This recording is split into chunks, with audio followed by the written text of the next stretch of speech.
ನಮಸ್ಕಾರ ಪ್ರಿಯ ವೀಕ್ಷಕರೇ, ತಮ್ಮೆಲ್ಲರಿಗೂ ಬೆಳಗಿನ ಶುಭಕಾಮನೆಗಳೊಂದಿಗೆ ಇಂದಿನ ಹಲೋ ಗೆಳೆಯರೇ ನೇರ ಫೋನ್ ಕಾರ್ಯಕ್ರಮಕ್ಕೆ ಸ್ವಾಗತವನ್ನು ಬಯಸ್ತಾ ಇದ್ದೇನೆ. ಉತ್ತಮ ಸಂಬಳ, ಸಾರಿಗೆ, ಗೌರವದ ಹುದ್ದೆ ಜೊತೆಗೆ ಬದುಕಿನ ಭದ್ರತೆ ಇವತ್ತು ಎಲ್ಲರೂ ಬಯಸುವಂಥ ಆಕಾಂಕ್ಷೆಗಳು, ಎಲ್ಲರ ಮನದಲ್ಲೂ ಇರತಕ್ಕಂಥ ಆಕಾಂಕ್ಷೆಗಳು. ಯಾಕೆಂದರೆ ಇದು ಸ್ಪರ್ಧಾತ್ಮಕ ಯುಗ. ಸ್ಪರ್ಧಾತ್ಮಕ ಯುಗದಲ್ಲಿ ಒಂದು ಜೀವನಕ್ಕೆ ಭದ್ರತೆ ಇರತಕ್ಕಂಥ, ವೃತ್ತಿಪರತೆಯನ್ನು ಕಾಯ್ದುಕೊಳ್ತಕ್ಕಂಥ ಹುದ್ದೆ ಕಡೆ ಎಲ್ಲರ ಕಣ್ಣೋಟ ಇರುತ್ತೆ. ಈ ಕಣ್ಣೋಟಕ್ಕೆ ಕೆಲವು ಹುದ್ದೆಗಳು ಎಲ್ಲರನ್ನೂ ಕೂಡ ಆಕರ್ಷಿಸ್ತವೆ. ಅದರಲ್ಲಿ ಕಂಪನಿ ಸೆಕ್ರೆಟರಿ ಹುದ್ದೆ ಕೂಡ ಒಂದು. ಇವತ್ತು ಖಾಸಗಿ ಮತ್ತು ಸಾರ್ವಜನಿಕ ವಲಯದಲ್ಲಿ ಬಹಳ ಮಹತ್ತರವಾದಂಥ ಪಾತ್ರವನ್ನು ವಹಿಸ್ತಾ ಇರತಕ್ಕಂಥ ಈ ಹುದ್ದೆಯ ಕಡೆ ಎಲ್ಲರ ಗಮನ ಇದೆ.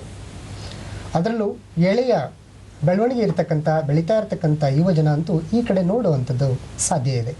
ಹಾಗಾದರೆ ಯಾಕೆ ಈ ಹುದ್ದೆಗೆ ಅಂಥ ಒಂದು ಆಕರ್ಷಣೆ ಇದೆ, ಮಹತ್ವ ಇದೆ ಅನ್ನೋದ್ರ ಬಗ್ಗೆ ಇವತ್ತು ಮಾತುಕತೆಯನ್ನು ನಡೆಸ್ತಾ ಇದ್ದೀವಿ. ಜೊತೆಗೆ ಆ ಹುದ್ದೆಗೆ ಸೇರ್ಕೊಳ್ಳೋರಿಗೆ ಯಾವ ರೀತಿ ಕಲಿಕೆ ವಿಧಾನಗಳಿದ್ದಾವೆ, ಕಲಿಕೆಯ ನಂತರ ಉದ್ಯೋಗ ಅವಕಾಶದ ಆಕರ್ಷಣೆ ಹೇಗಿದೆ, ಈ ಥರದ್ದೆಲ್ಲ ವಿಚಾರಗಳನ್ನ ಇವತ್ತು ನಿಮ್ಮ ಜೊತೆ ಹಂಚ್ಕೊಳ್ತಾ ಇದ್ದೀವಿ. ನಮ್ಮ ಜೊತೆ ಮಾತುಕತೆಯಲ್ಲಿ ಪಾಲ್ಗೊಳ್ಳೋದಕ್ಕೆ ಭಾರತೀಯ ಕಂಪನಿ ಸೆಕ್ರೆಟರಿ ಸಂಸ್ಥೆಯ ಬೆಂಗಳೂರು ಶಾಖೆಯ ಮಾನ್ಯ ಅಧ್ಯಕ್ಷರಾಗಿರುವ ಶ್ರೀಯುತ ಎಚ್ ಎಂ ದತ್ತಾತ್ರೇಯ ಅವರು ಆಗಮಿಸಿದ್ದಾರೆ. ಹಾಗೆಯೇ ಭಾರತೀಯ ಕಂಪನಿ ಸೆಕ್ರೆಟರಿ ಸಂಸ್ಥೆಯ ವ್ಯವಸ್ಥಾಪನಾ ಸಮಿತಿಯ ಸದಸ್ಯರಾಗಿರುವ ಶ್ರೀಯುತ ಕಿರಣ್ ಬಿ ಕುಲಕರ್ಣಿ ಅವರು ನಮ್ಮ ಜೊತೆ ಇದ್ದಾರೆ. ದತ್ತಾತ್ರೇಯ ಅವರು ಕಳೆದ 1.5 ದಶಕದಿಂದ ಈ ಕ್ಷೇತ್ರದಲ್ಲಿ ಸಕ್ರಿಯರಾಗಿದ್ದಾರೆ. Corporate legal, secretarial, taxation, IPR ಮತ್ತು ವಿಮಾ ಕ್ಷೇತ್ರಗಳ ಪರಿಣತಿಯನ್ನು ಪಡ್ಕೊಂಡಿದ್ದಾರೆ. ಪ್ರಸ್ತುತ ಭಾರತ ಮತ್ತು ಇತರೆ ದೇಶಗಳಲ್ಲಿರುವ ಎಸಿಲರ್ ಸಮೂಹದ ಕಂಪನಿಗಳ ಕಾನೂನು ಸೆಕ್ರೆಟರಿಯಲ್ ಹುದ್ದೆಯನ್ನು ನಿರ್ವಹಿಸ್ತಾ ಇದ್ದು, ಈ ಹಿಂದೆ ATS ಇಂಡಿಯಾ ನಂಜನಗೂಡು ಮತ್ತು ECAD ಟೆಕ್ನಾಲಜೀಸ್ ಬೆಂಗಳೂರು, ಮೈಸೂರಿಂದ ಇವರು ಈ ಎಲ್ಲ ಜವಾಬ್ದಾರಿಗಳು ನಿರ್ವಹಿಸ್ತಾ ಇದ್ರು. ಇದೀಗ ಭಾರತೀಯ ಕಂಪನಿ ಸೆಕ್ರೆಟರಿ ಸಂಸ್ಥೆಯ ಬೆಂಗಳೂರು ಶಾಖೆಯ ಅಧ್ಯಕ್ಷ ಸ್ಥಾನವನ್ನು ನಿರ್ವಹಿಸ್ತಾ ಇದ್ದಾರೆ. ಇನ್ನು ಶ್ರೀಯುತ ಪ್ರದೀಪ್ ಬಿ ಕುಲಕರ್ಣಿ ಅವರು ವಿ ಶ್ರೀಧರನ್ ಅಂಡ್ ಅಸೋಸಿಯೇಟ್ನ ಪಾರ್ಟ್ನರ್ ಆಗಿದ್ದಾರೆ. ICSIನ ಫೆಲೋ ಮೆಂಬರ್ ಆಗಿ ಕೆಲಸ ಮಾಡ್ತಾ ಇದ್ದಾರೆ ಬೆಂಗಳೂರು ಶಾಖೆಯಲ್ಲಿ. ಕಂಪನಿ ಸೆಕ್ರೆಟರೀಸ್ ವಿದ್ಯಾರ್ಥಿಗಳು ಏನು ಕಲಿಕೆ ಇದ್ದಾರೆ, ಆ ಕಲಿಕೆ ವಿದ್ಯಾರ್ಥಿಗಳಿಗೆ ಮಾರ್ಗದರ್ಶನ ಮಾಡುವಂಥ ಜವಾಬ್ದಾರಿನೂ ಕೂಡ ಇವರು ಯಶಸ್ವಿಯಾಗಿ ನಿರ್ವಹಿಸ್ತಾ ಇದ್ದಾರೆ. ಬನ್ನಿ ಪ್ರಿಯ ವೀಕ್ಷಕರೇ, ಇಬ್ಬರನ್ನ ಮಾತಾಡಿಸ್ತಾ ಭಾರತೀಯ ಕಂಪನಿ ಕಾರ್ಯದರ್ಶಿ ಸಂಸ್ಥೆಯ ಪರಿಚಯದ ಜೊತೆಗೆ ಅಲ್ಲಿ ನಡೀತಾ ಇರತಕ್ಕಂಥ ಕಾರ್ಯಚಟುವಟಿಕೆಗಳ ಬಗ್ಗೆ ಮಾಹಿತಿ ಪಡ್ಕೊಳ್ಳೋಣ. ಸರ್ ನಮಸ್ಕಾರ, ಸ್ವಾಗತವನ್ನು ಕೊಡ್ತಾ ಇದ್ದೇನೆ ಸರ್. ಇವತ್ತು ICSI ಪ್ರಾಯೋಜಿತ ಕಾರ್ಯಕ್ರಮದಲ್ಲಿ ನಾವಿದ್ದೇವೆ. ಹೌದು, ತುಂಬ ಹೆಮ್ಮೆಯಿಂದ ತಮ್ಮನ್ನು ಬರಮಾಡ್ಕೊಳ್ತೀನಿ. ಭಾರತೀಯ ಕಂಪನಿ ಕಾರ್ಯದರ್ಶಿ ಸಂಸ್ಥೆಯ ಪರಿಚಯ ಮಾಡಿಕೊಡಿ ಸರ್. ಭಾರತೀಯ ಕಂಪನಿ ಕಾರ್ಯದರ್ಶಿಗಳ ಸಂಸ್ಥೆ ಬಗ್ಗೆ ಹೇಳೋದಕ್ಕಿಂತ ಸ್ವಲ್ಪ ಮುಂಚಿತವಾಗಿ ಇದರ ಹಿನ್ನೆಲೆಯನ್ನು ನಾನು ಸ್ವಲ್ಪ ವಿವರಣೆ ಕೊಡಬೇಕು.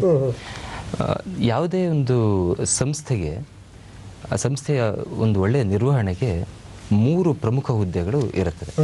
ಯಾವುದೇ ಸಂಸ್ಥೆ ತೆಗೆದುಕೊಳ್ಳಿ, ಅಧ್ಯಕ್ಷರು, ಕಾರ್ಯದರ್ಶಿಗಳು ಮತ್ತು ಖಜಾಂಚಿಗಳು, ಈ 3 ಅತ್ಯಂತ ಪ್ರಮುಖವಾದ ಹುದ್ದೆಗಳು ಯಾವುದೇ ಸಂಸ್ಥೆನ ವ್ಯವಸ್ಥಿತವಾಗಿ ನಡೆಸೋದಕ್ಕೆ. ಇದರಲ್ಲಿ ಕಾರ್ಯದರ್ಶಿ ಅಂತ ನಾವು ಯಾವ್ದು ಹೇಳ್ತಾ ಇದ್ದೀವಿ, ಈ ಕಾರ್ಯದರ್ಶಿಯ ಹುದ್ದೆ ಈ ಕಂಪನಿ ಸೆಕ್ರೆಟರೀಸ್ ಹುದ್ದೆ. ನಮ್ಮಲ್ಲಿ ಇದ್ರ ಸ್ವಲ್ಪ ಅವೇರ್ನೆಸ್ ಕಮ್ಮಿ ಇರೋದ್ರಿಂದ ನಾವು ಸೆಕ್ರೆಟರೀಸ್ ಅಂತ, ಕಂಪನಿಯಲ್ಲಿ ಸೆಕ್ರೆಟರೀಸ್ ಅಂತ ಹೇಳಿದಾಗ ಪರ್ಸನಲ್ ಸೆಕ್ರೆಟರಿ ಅಂತ ಹೇಳಿ ಸ್ವಲ್ಪ ಗೊಂದಲ ಮೂಡುವ ಸಾಧ್ಯತೆಗಳಿದೆ. ಸೊ ಅದರಿಂದಾಗಿ ಈ ಸ್ಪಷ್ಟೀಕರಣ, ಇದು ಕಂಪನಿಗೆ ಸೆಕ್ರೆಟರಿ ಅಂದರೆ ಈ ಸಂಸ್ಥೆಗೆ ಕಾರ್ಯದರ್ಶಿ, ಯಾವುದೇ ಒಬ್ಬ ವ್ಯಕ್ತಿಗೆ ಕಾರ್ಯದರ್ಶಿ ಅಲ್ಲ. ಈ ಕಂಪನಿ ಕಾರ್ಯದರ್ಶಿಯ ಅಗತ್ಯತೆ ಮತ್ತು ಇದರ ಹಿನ್ನೆಲೆಯನ್ನು ನೋಡಿದಾಗ ಒಂದು ದೊಡ್ಡ ಇತಿಹಾಸನೇ ಇದೆ. ಹಿಂದೆ 1965ರಲ್ಲಿ ಕಂಪನೀಸ್ ಆ್ಯಕ್ಟನ್ನು ನಾವು ಮೊದಲನೇ ಸಾರಿಗೆ ತಂದಾಗ, ಭಾರತದಲ್ಲಿ ತಂದಾಗ, ಯಾವುದೇ ಕಂಪನಿಯನ್ನು ನಡೆಸಬೇಕಾಗಿದ್ರೆ ಮುಖ್ಯವಾಗಿ ಬೇಕಾದಂತಹ ಕಾರ್ಪೊರೇಟ್ ಗವರ್ನೆನ್ಸ್ ಅಂದರೆ ನಿರ್ವಹಣಾ ಕೌಶಲ, ಅದನ್ನು ಕಾನೂನಿಗೆ ತಕ್ಕಂತೆ ನಿರ್ವಹಣೆ ಮಾಡಬೇಕಾಗಿರೋಂಥ ಕೌಶಲ ಇರುವಂತಹ ಪ್ರೊಫೆಷನಲ್ಸ್ಗಳ ಅಗತ್ಯತೆ ಇತ್ತು. ಇದರಲ್ಲಿ ಸಮಸ್ಯೆಯನ್ನು ಮನಗಂಡಂಥ ಕೇಂದ್ರ ಸರ್ಕಾರ ಏನು ಮಾಡ್ತು, ಒಂದು ಡಿಪ್ಲೊಮಾ ಕೋರ್ಸನ್ನು 1956ಅಲ್ಲಿ ಶುರು ಮಾಡ್ತು. ಆ ಡಿಪ್ಲೊಮಾ ಕೋರ್ಸು DCA ಅಂತ ಅವಾಗ ಡಿಪಾರ್ಟ್ಮೆಂಟ್ ಆಫ್ ಕಂಪನಿ ಅಫೇರ್ಸ್ ಅಂತ ಕರೀತಾ ಇದ್ವಿ, ಅದ್ರ ಕೆಳಗೆ ಶುರುವಾಯಿತು. ಅದು ಮುಂದೆ 1980ನೇ ಇಸ್ವಿ ಹೊತ್ತಿಗೆ ಇದು ಸಾಕಾಗೋದಿಲ್ಲ, ಇದಕ್ಕೆ ಒಂದು ಫುಲ್ ಟೈಮ್ ಕೋರ್ಸಿನ ಅಗತ್ಯ ಇದೆ ಅಂತ ಹೇಳಿ ಕಂಪನಿ ಸೆಕ್ರೆಟರೀಸ್ ಇನ್ಸ್ಟಿಟ್ಯೂಟನ್ನು ಕಂಪನಿ ಸೆಕ್ರೆಟರೀಸ್ ಆ್ಯಕ್ಟ್ 1980 ಕೆಳಗೆ ಜಾರಿ ಮಾಡಿದ್ರು. ಹೀಗೆ ಸ್ಥಾಪನೆ ಆಗಿದ್ದು 1980ರಲ್ಲಿ ಭಾರತೀಯ ಕಂಪನಿ ಕಾರ್ಯದರ್ಶಿಗಳ ಸಂಸ್ಥೆ. ಈ ಸಂಸ್ಥೆಗೆ ಈ ಎಲ್ಲ ಜವಾಬ್ದಾರಿಯನ್ನು ಕೊಟ್ಟರು. ಯಾವ್ಯಾವ ಜವಾಬ್ದಾರಿ? ಒಬ್ಬ ವೃತ್ತಿನಿರತ ವ್ಯಕ್ತಿಯನ್ನು ತಯಾರು ಮಾಡುವಂಥದ್ದು, ಅಂದರೆ ಕಂಪನಿ ಸೆಕ್ರೆಟರೀಸ್ನ ನಿರ್ಮಾಣ ಮಾಡುವಂಥದ್ದು, ಅದಕ್ಕೆ ಬೇಕಾದಂಥ ಎಜುಕೇಷನ್ ಸಿಸ್ಟಮ್ನ ತಯಾರು ಮಾಡಿ ಅದನ್ನು ಎಜುಕೇಷನ್ ಇಂಪಾರ್ಟ್ ಮಾಡಬೇಕಾಗಿರೋಂಥದ್ದು. ನಂತರ ಒಬ್ಬ ಪ್ರೊಫೆಷ್ನಲ್ ಬಂದಾದ ನಂತರ ಆ ಪ್ರೊಫೆಷ್ನಲ್ಸ್ ಯಾವ ರೀತಿ ನಡ್ಕೊಳ್ಬೇಕು ಅನ್ನೋದನ್ನ ಕೋಡ್ ಆಫ್ ಕಂಡಕ್ಟ್ ಮೂಲಕ ನಿರ್ವಹಣೆ ಮಾಡುವಂಥದ್ದು. ಆಮೇಲೆ ಈ ಔದ್ಯೋಗಿಕ ಜಗತ್ತು ತುಂಬ ಡೈನಾಮಿಕ್ ಜಗತ್ತು, ಇದು ಬಹಳ ಬದಲಾವಣೆಗಳು ನಿರಂತರವಾಗಿ ಆಗ್ತಾ ಇರುತ್ತೆ, ಬಹಳ ಬೇಗನೂ ಆಗ್ತಾ ಇರುತ್ತೆ. ಸೊ ಅದರಿಂದಾಗಿ ಈ ನಿರ್ವಹಣೆ ಮಾಡುವ ಈ ಪ್ರೊಫೆಷನಲ್ಸ್ಗೆ ಕಾಲಕ್ಕೆ ಪ್ರೊಫೆಷನಲ್ ಡೆವಲಪ್ಮೆಂಟ್ ಟ್ರೈನಿಂಗ್ಗಳನ್ನು ಕೊಡಬೇಕಾಗತ್ತೆ. ಈ ಟ್ರೈನಿಂಗ್ಗಳನ್ನು ಕೊಡುವಂಥ ಜವಾಬ್ದಾರಿ ಕೂಡ ಈ ಸಂಸ್ಥೆ ಮೇಲಿದೆ. ಸೊ ಒಂದು ಸಾರಿ ನೀವು ವಿದ್ಯಾರ್ಥಿಗಳಿಗೆ ಶಿಕ್ಷಣ ಕೊಟ್ಟು ಕಳಿಸ್ಬಿಟ್ರೆ ಆಗಲಿಲ್ಲ, ಆಮೇಲೆ ಅವ್ರ ಮೆಂಬರ್ಸ್ ಆದಮೇಲೆ ಅವ್ರಿಗೆ ಬೇಕಾದಂತಹ ಕಾಲಕ್ಕೆ ಬೇಕಾದಂತಹ ಪುನರ್ಮನನ ಕಾರ್ಯಕ್ರಮಗಳು, ಸಾಮರ್ಥ್ಯ ವೃದ್ಧಿಗೆ, ಸ್ಕಿಲ್ ಡೆವಲಪ್ಮೆಂಟ್ ಅದನ್ನು ಮಾಡುವಂಥದ್ದು, ಇದನ್ನೆಲ್ಲದನ್ನು ಮಾಡೋದಕ್ಕೆ ಈ ಕಂಪನಿ ಸೆಕ್ರೆಟರೀಸ್ ಇನ್ಸ್ಟಿಟ್ಯೂಟನ್ನು ಇನ್ಕಾರ್ಪೊರೇಟ್ ಮಾಡಿದ್ರು 1918ನಲ್ಲಿ. ಅದಾದ ನಂತರ ಬಹಳಷ್ಟು ಬದಲಾವಣೆಗಳಾಗಿದೆ. ಕಂಪನಿ ಸೆಕ್ರೆಟರೀಸ್ ಇನ್ಸ್ಟಿಟ್ಯೂಟ್ ದೆಹಲಿನಲ್ಲಿ ಕೇಂದ್ರ ಕಚೇರಿ ಇದೆ. ಇದಕ್ಕೆ 4 ರೀಜನಲ್ ಆಫೀಸಸ್ ಇದೆ, ದೆಹಲಿ, ಮುಂಬೈ, ಚೆನ್ನೈ ಮತ್ತು ಕೋಲ್ಕತ್ತಾದಲ್ಲಿ. ಅದೇ ರೀತಿ 67 ಚಾಪ್ಟರ್ಗಳಿದೆ. ಚಾಪ್ಟರ್ಸ್ ಅಂದರೆ ಬ್ರಾಂಚಸ್ಗೆ ನಾವು ಚಾಪ್ಟರ್ ಅಂತ ಹೇಳ್ತೀವಿ. ಬೆಂಗಳೂರಿನಲ್ಲಿ ಕೂಡ ಒಂದು ಮುಖ್ಯವಾದ ಬ್ರಾಂಚ್ ಇದೆ, ಬೆಂಗಳೂರು ಚಾಪ್ಟರ್ ಇದೆ. ಸೊ ಈ ರೀತಿಯಾಗಿ 67 ಬ್ರಾಂಚ್ಗಳಾಗಿದೆ. ಸೊ ಈ ಎಲ್ಲ ಬ್ರಾಂಚ್ಗಳ ಮೂಲಕ ನಾವು ಈ ಕಂಪನಿ ಸೆಕ್ರೆಟರೀಸ್ ಹುದ್ದೆಯ ಅಗತ್ಯತೆ, ಇದರಲ್ಲಿ ಬರಬೇಕಾಗಿರೋಂಥವ್ರಿಗೆ ಇರಬೇಕಾಗಿರೋಂಥ ಕೌಶಲ್ಯ ಎಂಥದ್ದು, ಕಮಿಟ್ಮೆಂಟ್ ಯಾವ ರೀತಿ ಇರಬೇಕಾಗಿರೋಂಥದ್ದು, ಅವರು ಕಂಪ್ನಿಗಳಲ್ಲಿ ಹೋಗಿ ಮಾಡಬೇಕಾಗಿರುವಂಥದ್ದೇನು, ಇದನ್ನೆಲ್ಲ ನಾವು ಕಲಿಸ್ಕೊಡ್ತೀವಿ, ಸ್ಕಿಲ್ ಡೆವಲಪ್ಮೆಂಟ್ ಮಾಡ್ತಾ ಇದ್ದೀವಿ. ಆಮೇಲೆ ಒಂದು ಸಾರಿ ಅವರು ಈ ಸಂಸ್ಥೆಯ ಮೆಂಬರ್ ಆದಮೇಲೆ ಅವರು ಕಂಪ್ನಿಗಳಿಗೆ ಸೇರಿಕೊಂಡಾಗ ಆಗಾಗ ಬೇಕಾದಂಥ ಪುನರ್ಮನನ ಕಾರ್ಯಕ್ರಮಗಳು ಇತ್ಯಾದಿಗಳನ್ನು ಕೂಡ ಮಾಡ್ತೀವಿ. ನಮಗೆ ಗೊತ್ತಿರೋ ಹಾಗೆ ಇವತ್ತಿನ ಪ್ರಪಂಚದಲ್ಲಿ ಔದ್ಯೋಗಿಕ ಸಂಸ್ಥೆಗಳ ಕೊಡುಗೆ ಎಂಥದ್ದು ಅನ್ನೋದು ನಮ್ಗೆ ಗೊತ್ತಿದೆ. ಈ ಔದ್ಯೋಗಿಕ ವಿಶ್ವ, ಇದೇ ಒಂದು ವಿಶ್ವ, ಔದ್ಯೋಗಿಕ ವರ್ಲ್ಡ್ ಇದೇ ಒಂದು ವಿಶ್ವ. ಇದು ಮಾಡ್ತಾ ಇರೋಂಥ ಕೊಡುಗೆ, ಇದು ಸಂಪೂರ್ಣ ಸಮಾಜದ ಉನ್ನತಿಗೆ ಬೇಕಾಗಿರುವಂಥದ್ದು. Commercial development, economic development of the country depends on this world, commercial world. So ಈ ಎಕನಾಮಿಕ್ ಡೆವಲಪ್ಮೆಂಟ್ ಆಫ್ ದಿ ಕಂಟ್ರಿಗೆ ಬೇಕಾಗುವಂತಹ ಈ ಔದ್ಯೋಗಿಕ ಸಮೂಹಗಳು, ಸಂಸ್ಥೆಗಳೇನಿದೆ, ಈ ಸಂಸ್ಥೆಗಳ ಕಾರ್ಯನಿರ್ವಹಣೆ ಒಂದು ಬಿಸ್ನೆಸ್ ಓರಿಯೆಂಟೆಡ್ ಆಗೂ ಇರಬೇಕು, ಅದೇ ಸಂದರ್ಭದಲ್ಲಿ ಕಂಪ್ಲೇನ್ಸ್ ಓರಿಯೆಂಟೆಡ್ ಆಗೂ ಇರಬೇಕು. ಈ ನೆಲದ ಕಾನೂನುಗಳಿಗೆ ತಕ್ಕಂತೆ ಎಲ್ಲ ಸಂಸ್ಥೆಗಳನ್ನು ನಡೆಸಬೇಕಾಗಿರುವಂಥ ಅನಿವಾರ್ಯತೆ ಇದೆ. ಈ ಕಾನೂನುಗಳ ಪಾಲನೆ, ಅದೇ ರೀತಿ ಈ ಉದ್ಯೋಗದಲ್ಲಿರ್ಬೇಕಂತ ಈ ಬಿಸ್ನೆಸ್ ಟಾರ್ಗೆಟ್ಸ್ ಅಂತ ಏನಿದೆಯೋ ಅದನ್ನು ನಿರ್ವಹಣೆ ಮಾಡಬೇಕಾಗಿರೋಂಥ ಕೌಶಲ, ಇದು ಎರಡನ್ನ ಸಮ್ಮಿಳಿತಗೊಳಿಸಬೇಕಾಗಿರುವಂಥ ಅಗತ್ಯ ಏನಿದೆ ಅದನ್ನು ನಾವು ಪೂರೈಸ್ತಾ ಇದ್ದೀವಿ. ಕಂಪನಿ ಸೆಕ್ರೆಟರೀಸ್ ನಾವು ಪೂರೈಸ್ತಾ ಇದ್ದೀವಿ. ಇದು ಈ ಕಂಪನಿ ಸೆಕ್ರೆಟರೀಸ್ ಇನ್ಸ್ಟಿಟ್ಯೂಟಿನ ಮತ್ತು ಕಂಪನಿ ಸೆಕ್ರೆಟರಿಗಳ ಮಹತ್ವ. ಅಂದ್ರೆ ಬಿಸ್ನೆಸ್ ಓರಿಯೆಂಟೆಡ್ ಆದ್ರೆ ನೆಲದ ಕಾನೂನುಗಳು ಎಲ್ಲ ಒಂದ್ ಕಡೆ ಉಲ್ಲಂಘನೆ ಆಗುವ ಸಾಧ್ಯತೆಗಳಿರುತ್ತೆ, ಸಾಮಾಜಿಕ ಹೊಣೆಗಾರಿಕೆಯಿಂದ ದೂರ ಆಗುವಂತ ಸಾಧ್ಯತೆಗಳಿರುತ್ತೆ ಅಂತ. ಹಾಗಾಗಿ ಅವುಗಳನ್ನ ನಿಯಮಗಳ ಅಡಿನಲ್ಲಿ ತಂದು ಅವ್ರಿಗೆ ಸಪೋರ್ಟ್ ಮಾಡುವಂಥದ್ದು. ಈಗ ಇನ್ನೊಂದು ಪ್ರಶ್ನೆ ಸಾಧಾರಣವಾಗಿ ಬರುತ್ತೆ. ಆಯಿತು, ಅನೇಕ ಡಿಪಾರ್ಟ್ಮೆಂಟ್ಗಳಿದೆ, ಗೌರ್ಮೆಂಟ್ ಡಿಪಾರ್ಟ್ಮೆಂಟ್ಗಳಿದೆ, ಅವರೆಲ್ಲ ಕಾನೂನು ಪಾಲನೆ ಮಾಡೋದಿಲ್ವಾ? ಅವರು ಅದಕ್ಕೋಸ್ಕರ ಎಲ್ಲ ಕಂಪ್ನಿಗಳಿಗೆ ಭೇಟಿ ಕೊಡೋದಿಲ್ವಾ? ಅವಾಗ ಈ ಸಪರೇಟ್ ಹುದ್ದೆಯ ಒಂದು ಪ್ರತ್ಯೇಕ ಹುದ್ದೆ ಅಗತ್ಯ ಏನು ಅಂತ ಇದು ಸಾಧಾರಣವಾಗಿ ಬರುವಂಥದ್ದು. ಹಾಗಿದ್ರೆ ನಿಮ್ಮ ರೋಲ್ ಏನು ಕಂಪ್ನಿಗಳಲ್ಲಿ ಅಂತ? ಈಗ ಹೊರಗಿನ ಪಾಲನೆ ಏನಿದೆ ಅದು ಹೇರಿಕೆ ಥರ ಇರುತ್ತೆ. ಯಾವುದೇ ಒಂದು ಕಾನೂನನ್ನು ಹೊರಗಡೆಯಿಂದ ನಾವು ಇಂಪ್ಲಿಮೆಂಟ್ ಮಾಡಿದಾಗ ಓಕೆ ನೀವು you have to do it, mandatorily you have to do it ಅಂತ, ಅದು ಒಂದು ಬಿಸ್ನೆಸ್ ಸರ್ಕಮ್ಸ್ಟೆನ್ಸನ್ನು ಅರ್ಥ ಮಾಡ್ಕೊಂಡು ಹೇಳೋ ರೀತಿಯಲ್ಲಿ ಇರೋದಿಲ್ಲ. ಅದನ್ನು ಈ ಪ್ರೊಫೆಷನಲ್ಸ್ ಮಾಡ್ತಾರೆ. ಅವರು ಫಸ್ಟ್ ಬಿಸ್ನೆಸ್ನ ಅರ್ಥ ಮಾಡ್ಕೊಳ್ತಾರೆ, ಕಾನೂನಿನ ಚೌಕಟ್ಟಿನೊಳಗೆ ಈ ಬಿಸ್ನೆಸ್ಸನ್ನು ಯಾವ ರೀತಿ ನಡೆಸಬಹುದು ಅನ್ನುವಂಥ ಮಾರ್ಗದರ್ಶನ ಕಂಪನಿಗಳಿಗೆ ಕೊಡ್ತಾರೆ. ನಿಮ್ಗೆ ಗೊತ್ತಿರೋ ಹಾಗೆ ಕಂಪನಿಗಳನ್ನು ನಡೆಸೋದು ಶೇರ್ ಹೋಲ್ಡರ್ಸ್ ಅದರ ಮಾಲೀಕರು, ಆದರೆ ಕಂಪನಿಗಳನ್ನ ನಡೆಸೋದು ಯಾರು? Directors, board of directors. ಡೈರೆಕ್ಟರ್ಗಳು ಅದರ ನೀತಿ ನಿರೂಪಣೆ ಮಾಡ್ತಾರೆ, ಈ ಸಂಸ್ಥೆ ಯಾವ ರೀತಿ ನಡಿಬೇಕು ಅಂತೇಳಿ ನಿರ್ದೇಶನ ಮಾಡ್ತಾರೆ. ಆ ನಿರ್ದೇಶಕರುಗಳಿಗೆ ಸರಿಯಾದ ಸಮಯದಲ್ಲಿ ಸರಿಯಾದಂತಹ ಸಲಹೆಗಳು ಕಂಪನಿ ಸೆಕ್ರೆಟರಿಯಿಂದ ಸಿಗಬೇಕು. ಆವಾಗ ಬಿಸ್ನೆಸ್ ಸ್ಟ್ರಾಟಜೀಸ್ ಮಾಡುವಾಗ within the 4 walls of 4 corners of law ಅದನ್ನ ನಿರೂಪಣೆ ಮಾಡೋದಕ್ಕೆ ಅವ್ರಿಗೆ ಸಾಧ್ಯ ಆಗುತ್ತೆ. ಅದನ್ನ ಬಿಸ್ನೆಸ್ ಅನ್ನ ತಿಳ್ಕೊಳ್ಳುವಂತ ಒಬ್ಬ ಪ್ರೊಫೆಷನಲ್ ಮಾತ್ರ ಮಾಡ್ಲಿಕ್ಕೆ ಸಾಧ್ಯ.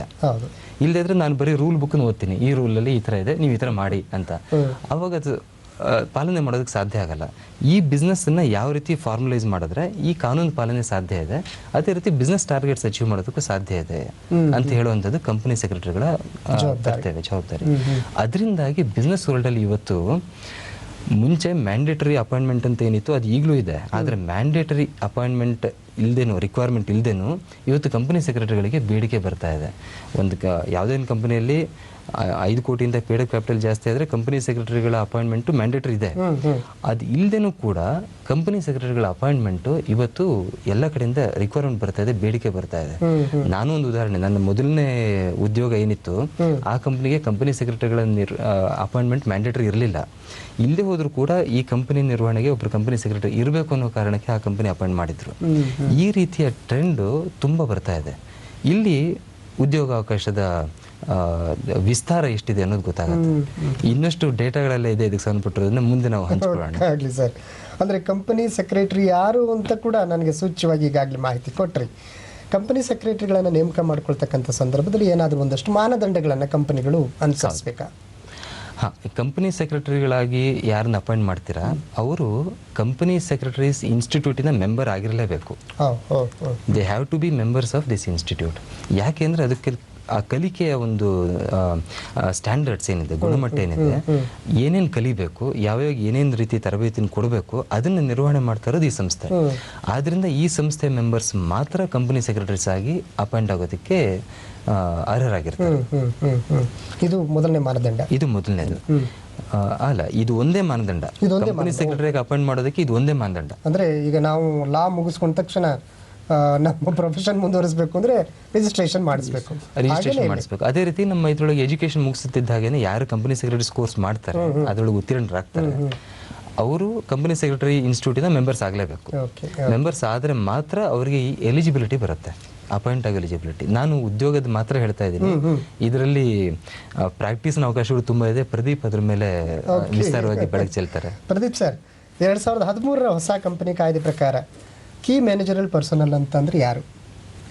ಈಗ ನೋಡಿ, ಜಸ್ಟ್ ಸ್ವಲ್ಪ ಟೈಮ್ ಮೊದಲು ದತ್ತಾತ್ರೇಯ ಅವರು ಎಕ್ಸ್ಪ್ಲೇನ್ ಮಾಡ್ತಾ ಇದ್ರು. ಒಂದು ಸಂಸ್ಥೆ ಅಂದರೆ 3 ಸ್ಥಾನ ಅದರಲ್ಲಿ ತುಂಬ ಮಹತ್ವದ್ದು. ಒಂದು ಬಂದ್ಬಿಟ್ಟು ಅಧ್ಯಕ್ಷರು ಅಥವಾ company person, like managing director ಆಗಲಿ, CEO ಅಂತ ಕರೀತಾರೆ ಇವಾಗಿನ ಕಾಲದಲ್ಲಿ, ಅಥವಾ ಮ್ಯಾನೇಜರ್ ಅಂತ ಕರೀತಾರೆ. ಅದೆಲ್ಲ ಬಂದ್ಬಿಟ್ಟು ಮೊದಲನೇ ಸ್ಥಾನ. ಎರಡನೇದು ಇಮಿಡಿಯೇಟ್ ನೆಕ್ಸ್ಟ್ ಸ್ಥಾನನೇ ನಮ್ಮದು ಸೆಕ್ರೆಟರಿ ಸ್ಥಾನ. ಅದಕ್ಕೆ ನಾವು ಮ್ಯಾನೇಜಿಂಗ್ ಡೈರೆಕ್ಟ್ರು ಬೋರ್ಡಲ್ಲಿ ಎಲ್ಲ ಬಿಸ್ನೆಸ್ಸು ಎಕ್ಸ್ಪ್ಯಾನ್ಷನ್ ಮಾಡೋದಾಗಲಿ, ಮರ್ಜರ್ ಮಾಡೋದಾಗಲಿ, ಅಥವಾ ಇನ್ನೊಂದು ಮಾರ್ಕೆಟಿಂಗ್ ಮಾಡಬೇಕು, ಪ್ರೊಡಕ್ಷನ್ ಇಂಪ್ರೂವ್ ಮಾಡಬೇಕು ಅಂತ ತುಂಬ ಅವರು ಕಷ್ಟಪಡ್ತಾ ಇರ್ತಾರೆ. ಅದಕ್ಕೋಸ್ಕರ ತುಂಬ ಲಾಗಳು ಇರ್ತವೆ ಕಾನೂನಲ್ಲಿ. ನೀವು ಪಬ್ಲಿಕ್ಕಿಂದ ದುಡ್ಡು ತೊಗೊಂಡ್ಬಿಟ್ಟು ನೀವು ಏನು ಬೇಕಾದದನ್ನ ಮಾಡೋಕ್ಕಾಗಲ್ಲ. ಅದಕ್ಕೆ ಅದೇ ನೀವು ಪಬ್ಲಿಕ್ಕಿಗೆ ಏನೇನು ಇದು ಮಾಡಬೇಕು ಅಥವಾ ಗೌರ್ಮೆಂಟಿಗೆ ಏನು ಡಿಸ್ಕ್ಲೋಜರ್ಸ್ ಮಾಡಬೇಕು ಅಂತೆಲ್ಲ ತುಂಬ ಇರುತ್ತೆ. ಅದನ್ನು ನಾವು ಬೋರ್ಡ್ ಆಫ್ ಡೈರೆಕ್ಟರ್ಸಿಗೆ ನಾವು ಅದನ್ನು ಮೀಟಿಂಗ್ಸಲ್ಲಿಲ್ಲ ಅವರಿಗೆ ಅದನ್ನು ಪರಿಚಯ ಮಾಡಿಸ್ಕೊಡ್ತೀವಿ. ಈ ಥರ ಲಾ ಇದೆ ಸರ್, ಇದೊಂದು ನಾವು ಬಿಟ್ಟು ನಾವು ಹೋಗೋಕ್ಕಾಗಲ್ಲ, ಮಾಡ್ಬೋದು, ಈ ಥರ ಮರ್ಜರ್ಸ್ ಮಾಡ್ಬೋದು, ಎಕ್ವಿಸಿಷನ್ ಮಾಡ್ಬೋದು, ಅಥವಾ ಹೊರ ದೇಶಗಳಲ್ಲೂ ನಾವು ಬಿಸ್ನೆಸ್ಸನ್ನೆಲ್ಲ ಮಾಡ್ಕೋಬೋದು ಅಂತ ಹೇಳ್ಕೊಡ್ತೀವಿ. ಇದು ಕಾರ್ಯದ ಅದೇ ಸೆಕ್ರೆಟರಿದ ಕಾರ್ಯ. ನೆಕ್ಸ್ಟ್ ಬಂದ್ಬಿಟ್ಟು ಖಜಾಂಚಿದ, ಅದನ್ನ ಇವಾಗ ಹೊಸದಾಗಿ CFO ಅಂತ ಕರೀತಾರೆ, ಚೀಫ್ ಫೈನಾನ್ಷಿಯಲ್ ಆಫೀಸರ್. ಸೊ ಇವರು 3 ಸ್ಥಾನಗಳು ಇದನ್ನ ಕಂಪನೀಸ್ ಆ್ಯಕ್ಟಲ್ಲಿ ಇವಾಗ ಡಿಫೈನ್ ಮಾಡಿದ್ದಾರೆ. ಮೊದಲು ಆ ಥರ ಇರಲಿಲ್ಲ, ಇವಾಗ ಅದನ್ನು ಸ್ಪೆಸಿಫಿಕ್ ಆಗಿ ಡಿಫೈನ್ ಮಾಡಿದ್ದಾರೆ. ಅದನ್ನ ಕೀ ಮ್ಯಾನೇಜರಿಯಲ್ ಪರ್ಸನಲ್ ಅಂತ ಕರೆಯೋದು. ಅದಕ್ಕೆ ಶಾರ್ಟ್ ಫಾರ್ಮ್ ಆಗಿ KMP ಅಂತ ಇದನ್ನ ಇವಾಗ ಮಾಡ್ತಾ ಇದ್ದೀವಿ. ಸೊ ಅದು ಈಗ ಡಿಫೈನ್ ಮಾಡಿದ್ದಾರೆ ಆ್ಯಕ್ಟಲ್ಲಿ. ಆಮೇಲೆ ಕಂಪನಿ ಸೆಕ್ರೆಟರಿ ಯಾರಂತನೂ ಡಿಫೈನ್ ಮಾಡಿದ್ದಾರೆ. ಅದೇ ಸರ್ ದತ್ತಾತ್ರೇಯ ಸರ್ ಹೇಳ್ದಂಗೆ ಅವರು ಕಂಪನಿ ಸೆಕ್ರೆಟರಿ ಯಾರಾಗಿರ್ಬೇಕಂದ್ರೆ ಅವರು ಮೆಂಬರ್ ಆಫ್ ನಮ್ಮ ಇನ್ಸ್ಟಿಟ್ಯೂಟ್, ಕಂಪನಿ ಸೆಕ್ರೆಟರೀಸ್ ಆಫ್ ಇಂಡಿಯಾದ ಮೆಂಬರ್ ಇದ್ರೆ ಮಾತ್ರ ಆ KMP ಸ್ಥಾನಕ್ಕೆ ಅವ್ರನ್ನ ಅಪಾಯಿಂಟ್ ಮಾಡಲಾಗುತ್ತೆ as a company secretary. Okay, ಇದು ಅದರ ಮಾನದಂಡ. Yes sir. ಮೊದಲ ಕರೆ ಜಯನಗರದಿಂದ ಹನಿ ಅವರು ಕರೆ ಮಾಡ್ತಾ ಇದ್ದಾರೆ. ನಮಸ್ಕಾರಮ್ಮ. ನಮಸ್ತೆ ಸರ್, ಹನಿ ಜಯನಗರದಿಂದ. ಮಾತಾಡಿ ಅಮ್ಮ ಹನಿ. ಸರ್, ನನ್ನ ಪ್ರಶ್ನೆ ಏನಂದ್ರೆ, ಇವಾಗ ಹೌಸ್ ವೈಫ್ ಮೇಡಮ್ಗಳೆಲ್ಲ ಜಾಸ್ತಿ ಮನೇಲೇ ಇರ್ತಾರಲ್ವಾ ಇವಾಗ, ಸೊ ಅವ್ರಿಗೆ ಬಿಸ್ನೆಸ್ ಸ್ಟಾರ್ಟ್ ಮಾಡ್ಬೇಕಂದ್ರೆ ಯಾವ ರೀತಿ ಸ್ಟಾರ್ಟ್ ಮಾಡ್ಬೇಕು? ಆಮೇಲೆ ಅನ್ಎಜುಕೇಟೆಡ್ ಎಷ್ಟೋ ಜನ ಇರ್ತಾರೆ. ಸೊ ಅವರು ಬಿಸ್ನೆಸ್ ಸ್ಟಾರ್ಟ್ ಮಾಡ್ಬೇಕಾದ್ರೆ ಯಾವ ರೀತಿ ರೂಲ್ಸ್ ಗಳನ್ನ ಫಾಲೋ ಮಾಡ್ಬೇಕು, ಏನ್ ತಗೊಳ್ಬೇಕು ಅವರು ಬಿಸ್ನೆಸ್ ನ ಸ್ಟಾರ್ಟ್ ಮಾಡ್ಬೇಕಾದ್ರೆ ಅನ್ನೋದು ನಮ್ಮ ಪ್ರಶ್ನೆ ಸರ್. ಓಕೆ, ಎಲ್ಲೋ ಒಂದ್ ಕಡೆ ಹನಿ, ಇವತ್ತಿನ ನಮ್ಮ ಸಬ್ಜೆಕ್ಟ್ ಇರೋದು ಬಿಸ್ನೆಸ್ ಸ್ಟಾರ್ಟ್ ಮಾಡೋದ್ರ ಬಗ್ಗೆ ಅಲ್ಲ, ಆದರೂ ಇದ್ರ ಬಗ್ಗೆ ಏನಾದ್ರು ಮಾಹಿತಿ ಕೊಡ್ತೀರಾ ಸರ್? ನಿಮ್ಮಲ್ಲಿ ಹೌಸ್ ವೈಫ್ಸ್ ಬಗ್ಗೆ ಹೇಳಿದ್ರೆ ನೀವು, ಅನೇಕ ಹೌಸ್ ವೈಫ್ಸು ಮುಂಚೆ ಗ್ರ್ಯಾಜುಯೇಟ್ ಆಗಿರ್ತಾರೆ, ಕಾಮರ್ಸ್ ಗ್ರ್ಯಾಜುಯೇಟ್ ಆಗಿರ್ತಾರೆ. ಕಾಮರ್ಸ್ ಗ್ರಾಜ್ಯುಯೇಟ್ ಆಗಿ ನಂತರ ವಿವಾಹದ ಕಾರಣಗಳಿಂದಾಗಿ ಎಜುಕೇಶನ್ ಡಿಸ್ಕಂಟಿನ್ಯೂ ಮಾಡಿ ಮುಂದೆ ಏನು ಮಾಡ್ಲಿಕ್ಕಾಗದೇ ಇರ್ತಾರೆ. ಇವಾಗ ಒಂದು ಮಕ್ಕಳೆಲ್ಲ ದೊಡ್ಡವರಾದ್ಮೇಲೆ ಮುಂದೆ ಏನು ಅನ್ನೋದು ಒಂದು ಪ್ರಶ್ನೆ ಇರುತ್ತೆ. ನೀವು ಆ ಕ್ಯಾಟಗರಿಯಲ್ಲಿ ಇದ್ದವರಾದರೆ ನಿಮ್ಗೊಂದು ಉತ್ತರ ಇದೆ ಇಲ್ಲಿ. ನೀವು ಆ ಕ್ಯಾಟಗರಿಯಲ್ಲಿ ಇದ್ದರೆ ನೀವು ಕಂಪನಿ ಸೆಕ್ರೆಟರೀಸ್ ಕೋರ್ಸನ್ನು ಮಾಡೋದಕ್ಕೆ ಸಾಧ್ಯ ಇದೆ. ಇಲ್ಲಿ ಉದ್ಯೋಗ ಅಷ್ಟೇ ಅಲ್ಲದೆ ಪ್ರಾಕ್ಟೀಸ್ ಮಾಡೋದಕ್ಕೂ ಅವಕಾಶ ಇರೋದ್ರಿಂದ ನೀವು ಇವಾಗಲೂ ಕೂಡ ನಿಮ್ಮ ಹಿಂದಿನ ಕಾಮರ್ಸ್ ಬ್ಯಾಕ್ಗ್ರೌಂಡಿನ ಮೇಲೆ ಈ ಕೋರ್ಸನ್ನು ತೊಗೊಂಡಿದ್ದೆ ಆದರೆ, ನೀವು ಕಂಪನಿ ಸೆಕ್ರೆಟರೀಸ್ ಕೋರ್ಸನ್ನು ಕಂಪ್ಲೀಟ್ ಮಾಡಿದ್ರೆ ನೀವು ಈಗಲೂ ಕೂಡ ಕಂಪನಿ ಸೆಕ್ರೆಟರಿಯಾಗಿ ಉದ್ಯೋಗವನ್ನು ಮಾಡ್ಬೋದು ಅಥವಾ ಪ್ರಾಕ್ಟೀಸನ್ನು ಕೂಡ ಮಾಡ್ಬೋದು. ಈ ಅವಕಾಶ ಈ ಕೋರ್ಸ್ನಲ್ಲಿದೆ, ಮಾಡ್ಬೋದು ನೀವು. Okay, yes sir. KMP ನೇಮಕ ಮಾಡ್ಕೊಳ್ಳೋದಕ್ಕೆ ಮಾನದಂಡ ಅವರು ಆ ಕಂಪನಿ ಮೆಂಬರ್ ಆಗಿರಬೇಕು, ರಿಜಿಸ್ಟರ್ ಆಗಿರಬೇಕು, ಇನ್ಸ್ಟಿಟ್ಯೂಟಿನ ರಿಜಿಸ್ಟ್ರೇಷನ್ ಆಗಿರಲೇಬೇಕು. ಅದೇ ಭಾಳ ಮುಖ್ಯವಾದದ್ದು. ಆಮೇಲೆ ಈಗ 2013 ಕಂಪ್ನೀಸ್ ಆ್ಯಕ್ಟಲ್ಲಿ ಇನ್ನೊಂದು ಏನು ಗೌರ್ಮೆಂಟ್ ಕಾನೂನು ಮಾಡಿದೆ ಅಂದರೆ, ಎಲ್ಲ ಕಂಪನಿಗಳು ಅದರದ್ದು ಪೇಡ್ ಅಪ್ ಕ್ಯಾಪಿಟಲ್ ಅಂತ ಏನಿರುತ್ತೆ ಅದು 5 ಕೋಟಿ ಅಥವಾ ಅದಕ್ಕಿಂತ ಜಾಸ್ತಿ ಆಗಿದ್ದಲ್ಲಿ ಕಂಪಲ್ಸರಿ ಕಂಪನಿ ಸೆಕ್ರೆಟರಿ ಅಪಾಯಿಂಟ್ಮೆಂಟ್ ಮಾಡಲೇಬೇಕಂತ ಇರೋದು. ಅದು ಕಂಪನಿ ಸೆಕ್ರೆಟರಿ. KMP ಅಪಾಯಿಂಟ್ಮೆಂಟ್ ಅಂತಾನೂ ಕೂಡ ಇದೆ. ಅದು ಎಲ್ಲ ಲಿಸ್ಟೆಡ್ ಕಂಪನಿ ಅಥವಾ ಅನ್ಲಿಸ್ಟೆಡ್ ಪಬ್ಲಿಕ್ ಕಂಪನಿ 10 ಕೋಟಿಗಿನ ಜಾಸ್ತಿ ಪೇಡ್ ಅಪ್ ಕ್ಯಾಪಿಟಲ್ ಇದ್ರೆ ಅವರು ಕಂಪಲ್ಸರಿಯಾಗಿ KMPನ ಅಪಾಯಿಂಟ್ ಮಾಡಲೇಬೇಕಂತ ಕಾನೂನಾಗಿದೆ. Yes sir. ಕಂಪನಿ ಕಾರ್ಯದರ್ಶಿ ಏನೆಲ್ಲ ಕೆಲಸಗಳು ಮಾಡಬೇಕಾಗತ್ತೆ, ಏನೇನು ಇತರೆ ಅವರು ನಾನೊಬ್ಬ ಪ್ರೊಫೆಷನಲ್ ಅಂತ ಅಂದ್ಕೊಳ್ಳೋದಕ್ಕೆ ಅಥವಾ ತೋರಿಸ್ಕೊಳ್ಳೋದಕ್ಕೆ ಏನೆಲ್ಲ ಜವಾಬ್ದಾರಿಗಳಿರ್ತವೆ? ಈ ಪ್ರಶ್ನೆಯನ್ನು ಸ್ವಲ್ಪ ನಾನು ವಿಸ್ತಾರ ಮಾಡ್ತೀನಿ. ಕಂಪನಿ ಕಾರ್ಯದರ್ಶಿಗಳು ಏನೇನು ಮಾಡ್ಲಿಕ್ಕೆ ಸಾಧ್ಯ ಇದೆ ಒಂದು ಕಂಪನಿಗಳಲ್ಲಿ. ಈಗ ಪ್ರಸ್ತುತ ಎಷ್ಟೋ ಕಂಪನಿಗಳಲ್ಲಿ ಕಂಪನಿ ಸೆಕ್ರೆಟರಿ ನೇಮಕ ಆಗಿದೆ. ಅವರು ಯಾವ್ಯಾವ ರೀತಿ ಕಾರ್ಯನಿರ್ವಹಣೆ ಮಾಡ್ತಿದ್ದಾರೆ ಅನ್ನೋದ್ರ ಒಂದು ಪಿಕ್ಚರ್ ಕೊಡ್ತೀನಿ. ಸೊ ಅದರಿಂದ ನಿಮ್ಮ ಪ್ರಶ್ನೆಗೆ ಇನ್ನಷ್ಟು ವಿಸ್ತಾರದ ಉತ್ತರ ಸಿಗತ್ತೆ. ನಾವು ಶುರು ಮಾಡಿದ್ದು company secretary corporate governance professional ಆಗಿ ಒಂದು ಕಂಪನಿಯಲ್ಲಿ ಸಂವಿಧಾನದ ಮತ್ತು ಕಾನೂನಿನ ಚೌಕಟ್ಟಿನಲ್ಲಿ ಯಾವ ರೀತಿ ಬಿಸ್ನೆಸ್ ನಿರ್ವಹಣೆ ಮಾಡ್ಬೋದು ಅನ್ನೋದ್ರ ಮಾರ್ಗದರ್ಶನ ಮಾಡ್ತಾರೆ ಅನ್ನೋದ್ರಿಂದ ಶುರು ಮಾಡಿದ್ವಿ. ಹೀಗೆ ನೇಮಕ ಆಗಿರುವಂತಹ ಕಂಪನಿ ಸೆಕ್ರೆಟರೀಸು ಕಂಪ್ನಿಗಳಲ್ಲಿ ಇವತ್ತು ಎಷ್ಟು ರೀತಿಯ ವ್ಯವಹಾರಗಳನ್ನು ನೋಡ್ತಾ ಇದ್ದಾರೆ.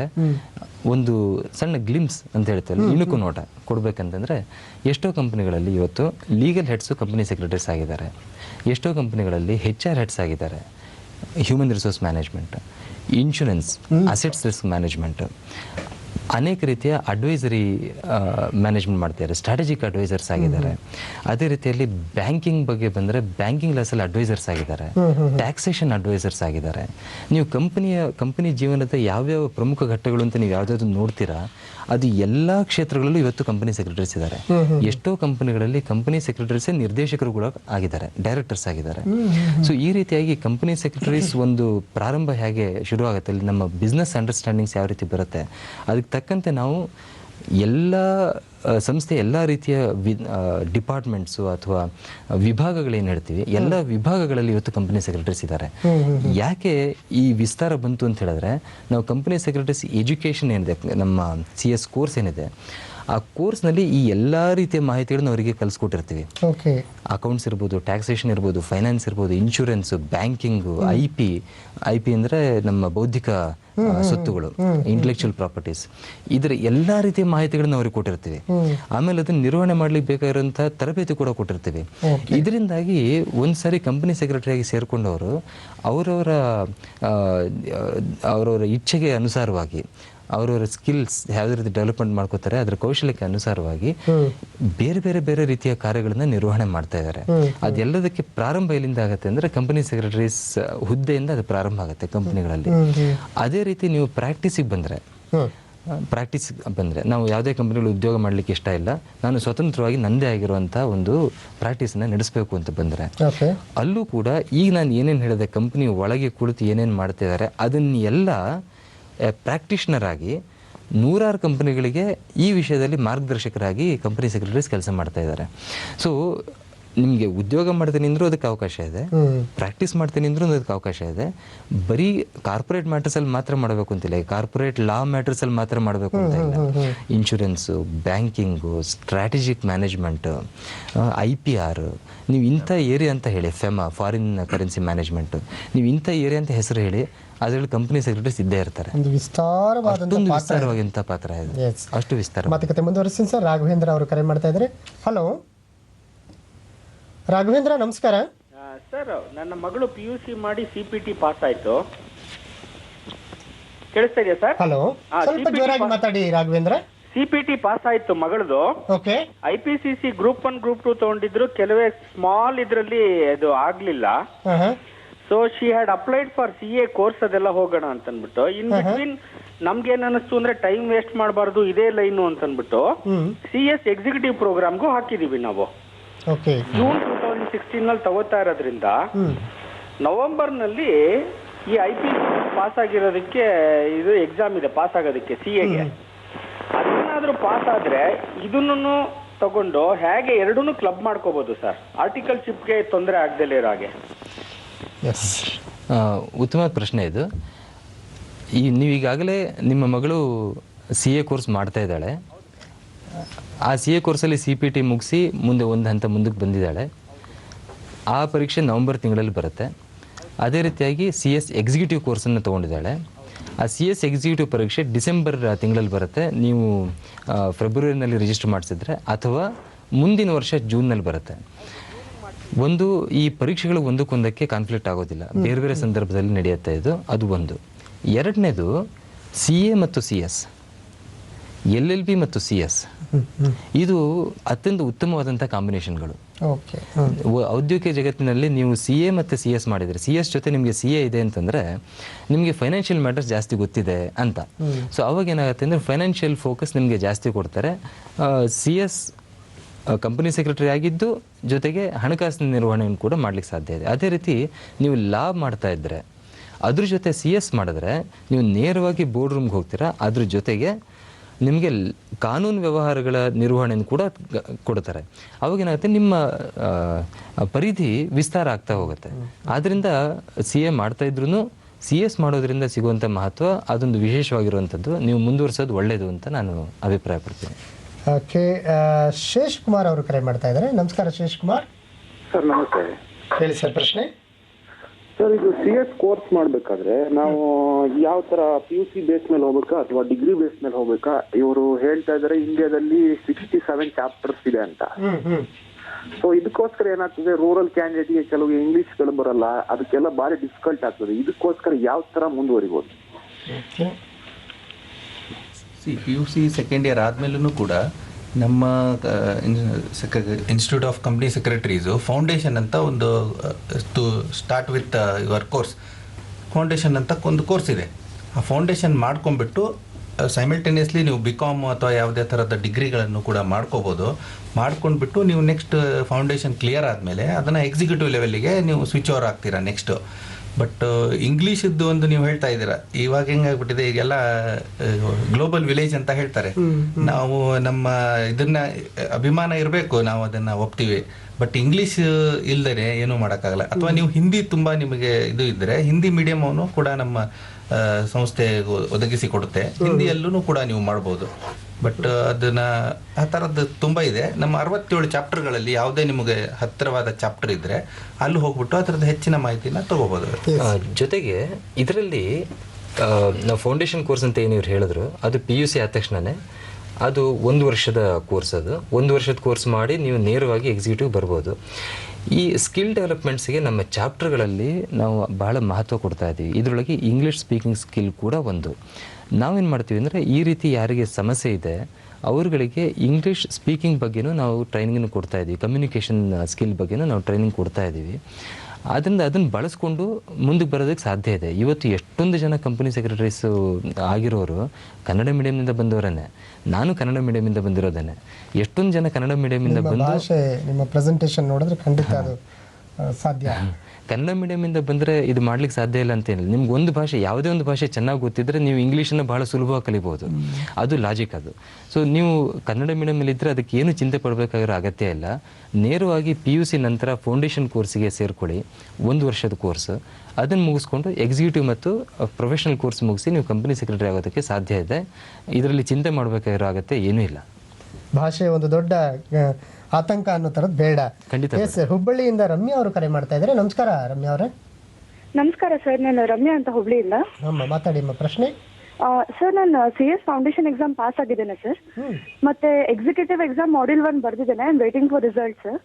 ನನ್ನ ಕ್ವಶನ್ ಏನಂದ್ರೆ, ನಾವು ಇಂಟರ್ನ್ಶಿಪ್ ಮಾಡ್ತೇವಲ್ಲ ಸರ್, ಅದು ಎಷ್ಟು ಮಂತ್ಸ್ ಇರುತ್ತೆ? ಆಮೇಲೆ ಮಾಡ್ಯೂಲ್ 1 ಪಾಸ್ ಆದ್ಮೇಲೆ are we eligible for internship ಅಂತ ಕೇಳಬೇಕಿತ್ತು ಸರ್. ನೀವು ಯಾವ ಸಾಲಿನಲ್ಲಿ ಸೇರ್ಕೊಂಡಿದ್ರಿ ಎಕ್ಸಿಕ್ಯೂಟಿವ್ಗೆ? ಯಾವ ವರ್ಷ ಸೇರಿದ್ರಿ? ಸರ್ ರಿಜಿಸ್ಟ್ರೇಷನ್ ಜುಲೈ 2014 ಅಲ್ಲಿ ಮಾಡಿದ್ದೆ ಸರ್. ಈಗ ಮಾಡ್ಯೂಲ್ 1 ಬರ್ದಿದ್ದೇನೆ ಎಕ್ಸಾಮ್. ಸರಿ, ನೀವು ಜುಲೈನಲ್ಲಿ ಮಾಡಿದರೆ ಈಗ ಹೊಸ ವ್ಯವಸ್ಥೆ ಏನಿದೆ, ಟ್ರೈನಿಂಗ್ ವ್ಯವಸ್ಥೆ, ಅದು ನಿಮಗೆ ಅಪ್ಲೈ ಆಗುತ್ತೆ. ಹೊಸ ವ್ಯವಸ್ಥೆಯಲ್ಲಿ ಈ ರೀತಿ ಇದೆ. ನೀವು ಎಕ್ಸಿಕ್ಯೂಟಿವ್ ಸೇರಿದ ತಕ್ಷಣವೇ ನೀವು ಟ್ರೈನಿಂಗಿಗೆ ಸೇರ್ಕೋಬೋದು, ಇಂಟರ್ನ್ಶಿಪ್ ಟ್ರೈನಿಂಗಿಗೆ ಸೇರ್ಕೋಬೋದು. ಇದನ್ನು ಮಾಹಿತಿ ಎಲ್ರಿಗೂ ಅನುಕೂಲ ಆಗಲಿ ಅನ್ನೋ ಕಾರಣಕ್ಕೆ ನಾನು ಇನ್ನೂ ಸ್ವಲ್ಪ ಹಿಂದಿನಿಂದ ಕೊಡ್ತೀನಿ. ಈ ಕೋರ್ಸ್ನಲ್ಲಿ ನಾನು ನಿಮಗೆ ಹೇಳ್ತಾ ಇದ್ದ ಹಾಗೆ ಫೌಂಡೇಶನ್, ಎಕ್ಸಿಕ್ಯೂಟಿವ್, ಪ್ರೊಫೆಷನಲ್ ಅಂತ 3 ಹಂತಗಳಿದೆ. Foundation is a basic course, ಅವರು ಅದನ್ನು ಮಾಡಿದ್ದಾರೆ. ಫೌಂಡೇಶನ್ ಕೋರ್ಸಲ್ಲಿ ಇದರದ್ದು ಪ್ರಾಥಮಿಕ ನಾಲೆಡ್ಜ್ ಏನು ಬೇಕು, ವಿಷಯ ಏನು ಬೇಕು ಅದನ್ನು ನಾವು ಕಲಿಸ್ಕೊಟ್ಟಿರ್ತೀವಿ. ಅದರ ನಂತರ ನೇರವಾಗಿ ನೀವು ಎಕ್ಸಿಕ್ಯೂಟಿವ್ ಬರ್ತೀರಾ. ಇನ್ನು ಉಳಿದಿದ್ದು 2 ಹಂತ, ಎಕ್ಸಿಕ್ಯೂಟಿವ್ ಮತ್ತು ಪ್ರೊಫೆಷನಲ್ 2 ಹಂತ ಉಳಿದಿರೋಂಥದ್ದು. ಎಕ್ಸಿಕ್ಯೂಟಿವ್ನಲ್ಲಿ 2 ಗ್ರೂಪ್ ಇರುತ್ತೆ. ಸಬ್ಜೆಕ್ಟ್ಸನ್ನು 2 ಗ್ರೂಪ್ ಆಗಿ ವಿಭಾಗ ಮಾಡಿ ಒಂದೊಂದು ಗ್ರೂಪನ್ನು ಒಂದೊಂದು ರೀತಿ ಒಂದೊಂದು ಸಾರಿ ನೀವು ಪಾಸ್ ಮಾಡಬೇಕು, ಆ ರೀತಿ ಇರುತ್ತೆ. ಅದೇ ರೀತಿ ಪ್ರೊಫೆಷನಲಲ್ಲಿ 3 ಗ್ರೂಪ್ಗಳಿರುತ್ತೆ, ಸಬ್ಜೆಕ್ಟ್ಗಳು ಗ್ರೂಪ್ ಇರುತ್ತೆ. 3 ಸಬ್ಜೆಕ್ಟ್ಗಳ 3 ಗ್ರೂಪ್ ಇರುತ್ತೆ. ಗ್ರೂಪ್ ವೈಸ್ ನೀವು ಪಾಸ್ ಮಾಡಬೇಕು ಅಂತ. ಇದ್ರ ಜೊತೆಗೆ ಅಕಾಡೆಮಿಕ್ ನಾಲೆಡ್ಜ್ ಜೊತೆಗೆ ಪ್ರಾಕ್ಟಿಕಲ್ ನಾಲೆಡ್ಜ್ ಇರಬೇಕು ಅನ್ನೋ ಕಾರಣಕ್ಕೆ ಈ ಇಂಟರ್ನ್ಶಿಪ್ ಅಂತ ಅವ್ರು ಏನು ಹೇಳ್ತಾ ಇದ್ದಾರೆ ಅದು ಇರುವಂಥದ್ದು.